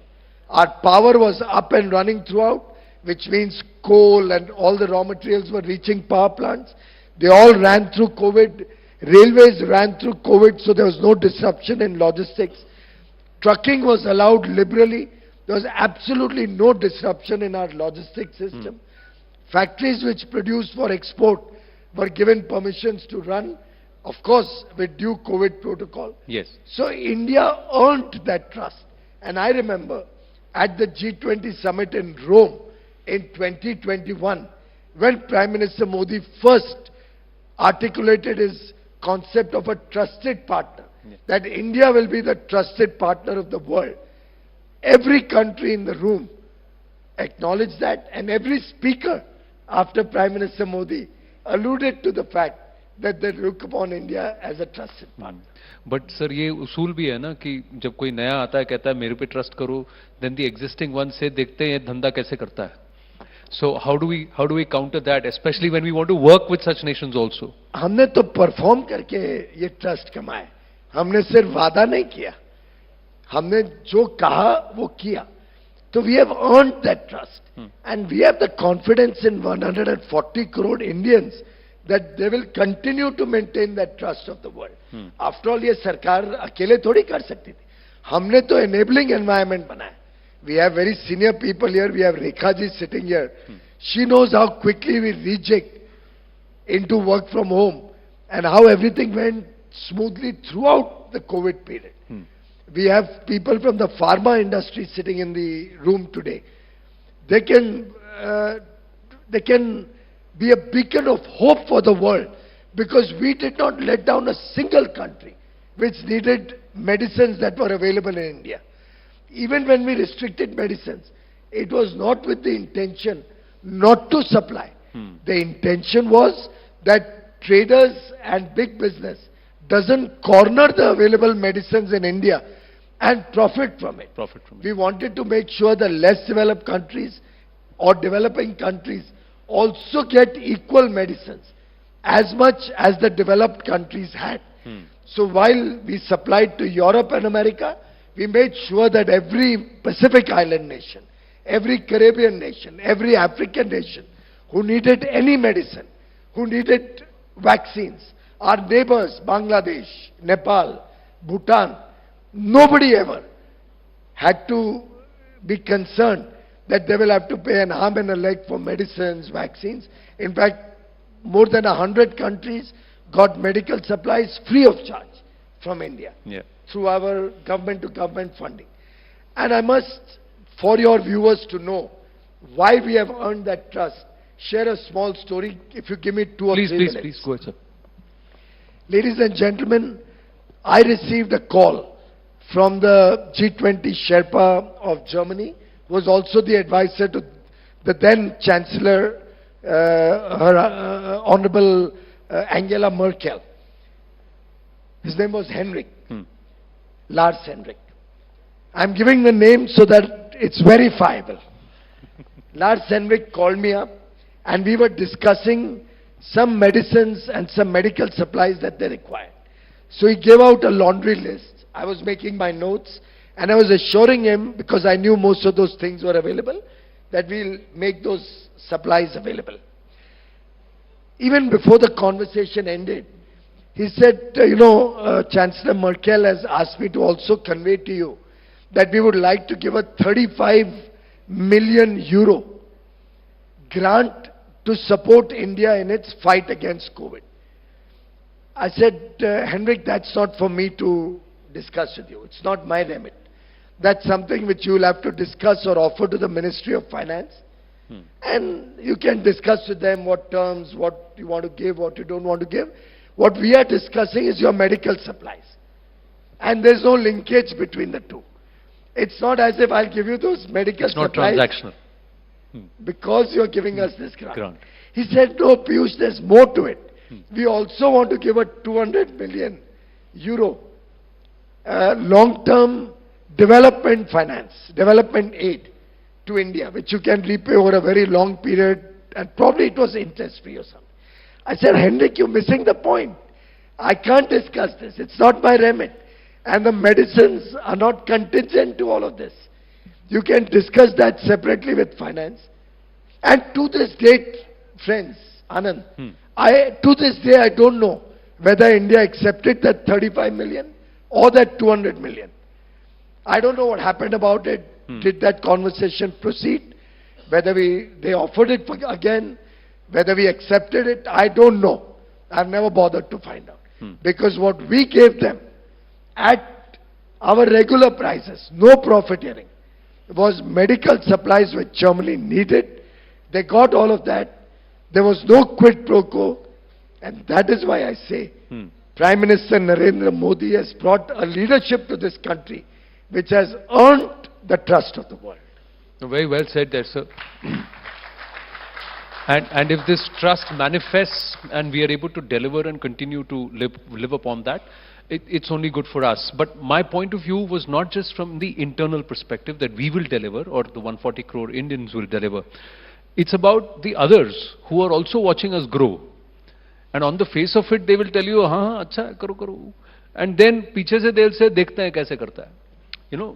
So how do you deal with that? And do you see that happening? And when you enter the room, you know what the intent is. So how do you work through that, especially when we are positioning ourselves as a bridge nation? I'll come to that later. Ji. Anand, of late, a lot of countries and a lot of group of countries have been engaged with India and increasingly continue to want to engage with India to have free trade agreements with us, to expand their trading and business relations with us, to make it easier to do two-way trade with India. All of these are signs of an economy that is being respected and an economy which holds tremendous potential as the world perceives it today. So I mean, I have nations approaching me literally every couple of weeks. Another nation adds on to the list of countries who want to negotiate a free trade agreement with India. We don't have any more bandwidth. Half the times we are struggling with two shifts. So I have a person negotiating with UK in the morning and possibly concluding the final agreement with Australia in the late evening when it's morning hours in Australia. The Australian ambassador is here. He's in the... So we are all the time kind of literally struggling, giving dates and engaging with different countries. That's the level of demand to expand business with India that we are finding across the world. And this is a two-way traffic. This will help Indian businesses. This will help, I'm sure, greater engagement on both sides in different areas. Everybody has some competitive strengths. Michael Porter's theory does hold true. Correct. That each country, each nation, the comparative advantage of nations, everybody has a competitive edge. We want to market certain things, they want to market certain things. It'll be a win-win, obviously, for both sets of negotiating parties. Otherwise, an agreement can never last long. So that is one signal that people want to engage more. Now, as regards the naysayers or as regards those people who are always worried and who see a devil in everything that's happening, those who are worried and negotiate from a position of weakness, from a position of being scared, they will never grow in life. So I always tell Indian industry, this is our time under the sun. Actually, our time under the sun and the moon today. To engage with the world, engage with confidence, and this newfound confidence that India has and which we have developed over the last few years is something which is truly very, very endearing. It builds a lot of confidence in Indian business and industry, and I can assure you, government of the day, led by Prime Minister Modi, businesses, led by their various chambers, their export promotion councils, captains of industry, big and small, our MSME sectors, which is doing fantastic work. Everybody is today in a resurgent mode. Everybody is looking at the world as an opportunity to capture. Sir, I have limited time. Two more questions from me, but I have the Australian High Commissioner with us, so he's got a question for you. So let's take that. Good evening, sir. Thank you. Yes, please. Good evening, Anand, and thank you for the opportunity, and great to see you again, Minister Goyal. You're right, at the Jaipur meeting that you put on was extremely hospitable, and I and all the delegates enjoyed it.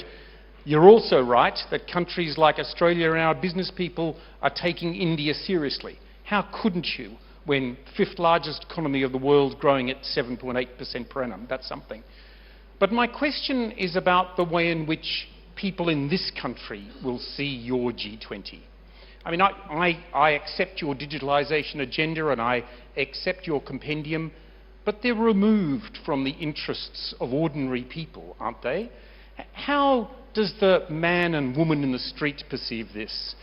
The farmer in the field, the service worker at her desk, the fisherman with his net. What do they get from this? High Commissioner, very clearly, the people of India are very smart. Otherwise, we wouldn't be the fifth largest economy, aspiring to become the third largest in the next 4 or 5 years, and beyond, even higher. The people of India also understand that when the country grows, opportunities grow, our young children will get better and better future for their children, for themselves and for the generations beyond. Our fishermen recognize that as we expand trading relations with Australia, with UK, with EU, with Canada, with the US through the IPEF, with the GCC countries, with EFTA, the Switzerland and other neighboring countries consortium, as Peru, Uruguay, everybody wants to increase relations and get into FTAs with India. All of these will open the doors for the fishermen to sell their produce, for our farmers to sell their produce to the world. As food processing grows in India, we'll obviously be able to meet the increasing needs of a growing middle class, expected to cross 700 million by 2030. Of the 13.5 crore or 135 million people who've come out of poverty in the last 5 years, they all want good quality products. They all want packaged foods.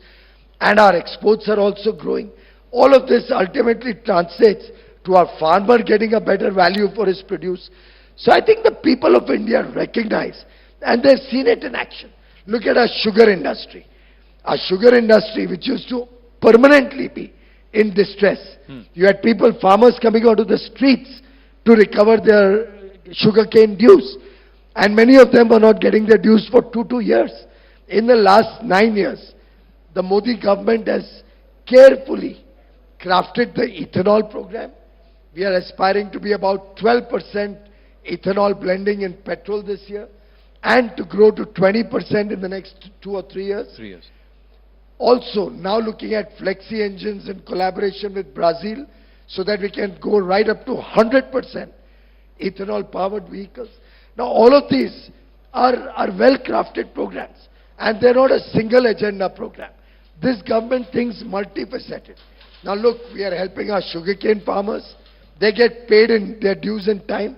Yes. Last season's dues are 99% plus paid. Our sugar industry has got revived. Half of them used to be sick units. All of them have turned profitable.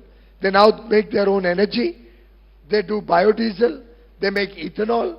And of course also supply to the wine industry, which we hope will grow with collaborations with Australian technology. That's what the grape farmers were so excited about when we signed up with you for the Ekta agreement. Our ethanol program also helps us save foreign exchange, because that's precious for us in a trade deficit and a crude oil deficit country. So we are saving billions of dollars in our foreign exchange, which we had to otherwise import as we blend more and more ethanol. We are providing jobs to Indians who are working in these ethanol factories. We've given a big boost to CAPEX, where these ethanol factories have come up. So this government is not unitary in its thinking. It's binary. It's rather multifaceted in every program that we come up. Sir, I've run out of time, but I'm going to beg indulgence. There are a lot of hands up, so can we just take another 5 minutes? One more question is what we will take, sir.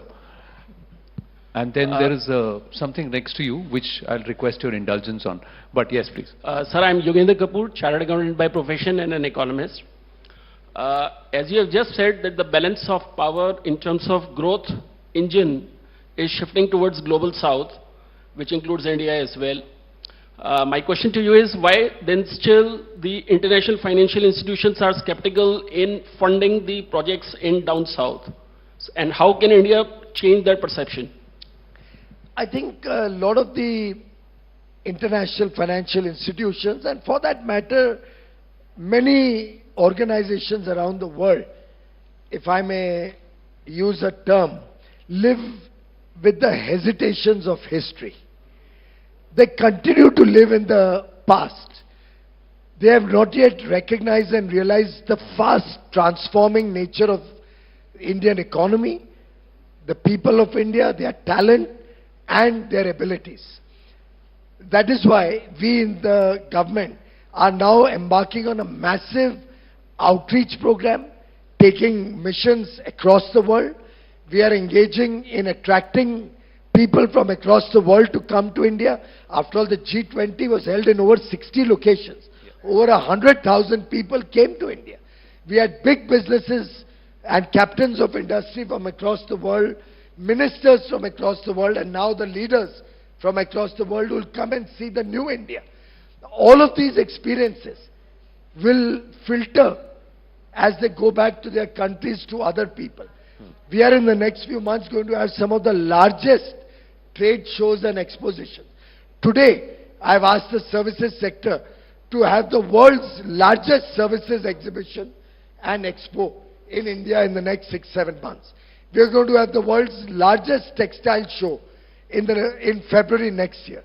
We are also contemplating a large food expo in the next 6 months. Now, these are all going to be the world's largest. Nothing short of that. The world is going to see India in a new light. We've already got Bharat Mandapam and the entire complex there rejuvenated to meet the needs of world-class exhibitions. We have a huge complex which is going to be soon unveiled. Details will follow very shortly. Dwarka. We have, well, a lot of things are happening. India is coming out of the shadows, and India will lead the world's recognition of the global south as the demand center and the engine of growth in the future. I think times are changing. They're changing fast.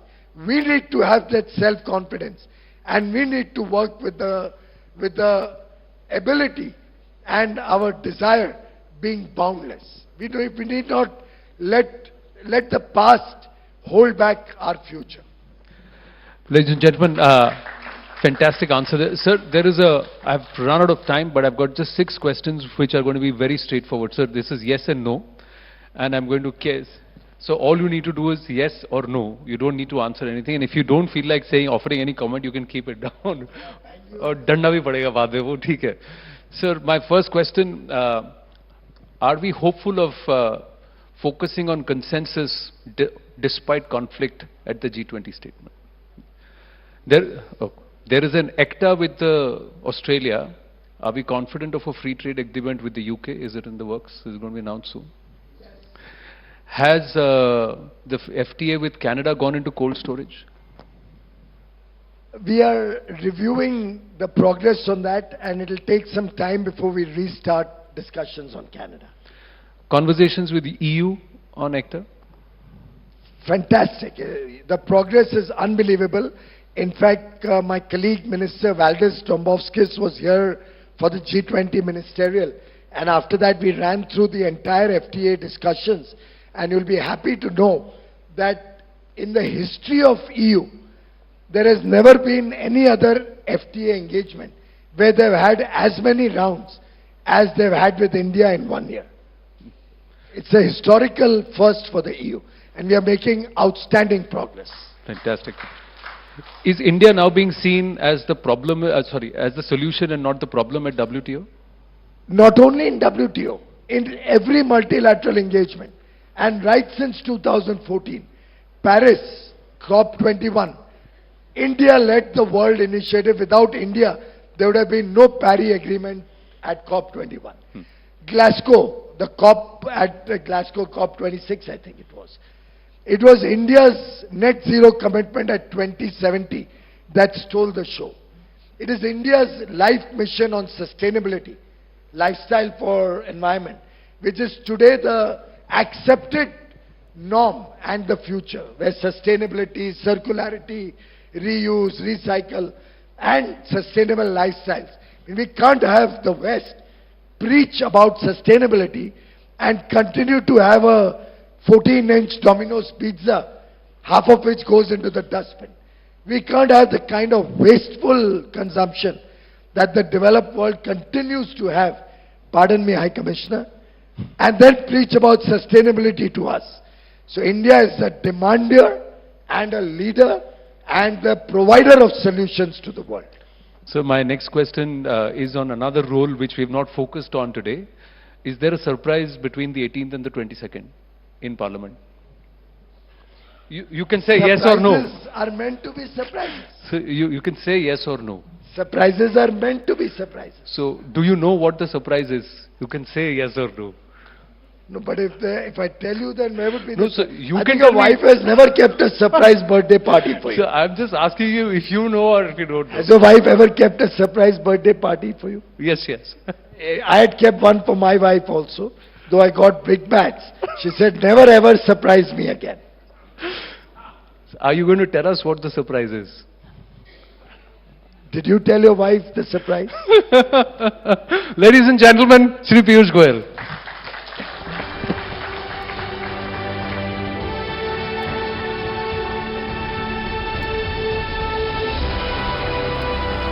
Ladies and gentlemen, if I could ask...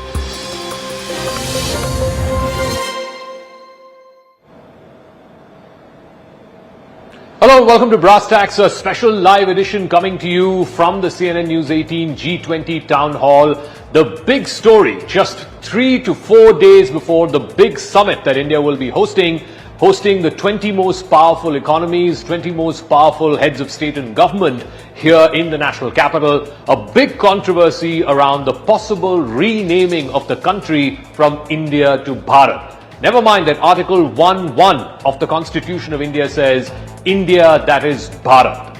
Now, the opposition India alliance is saying that this is a political move, this is the Modi government getting rattled after the India alliance, and therefore they are trying to take on the India alliance by trying to rename the country into Bharat. Now, this entire speculation is starting from invites that have gone from the president, not of India, but the president of Bharat, to various dignitaries for a dinner at the Rashtrapati Bhavan on the first day of the G20 summit. So instead of saying President of India welcomes you or invites you to a dinner, it says the President of Bharat invites you to a G20 dinner. The opposition, like I said, is saying that the government is rattled. They are wanting to use this to take on the India alliance because of its popularity.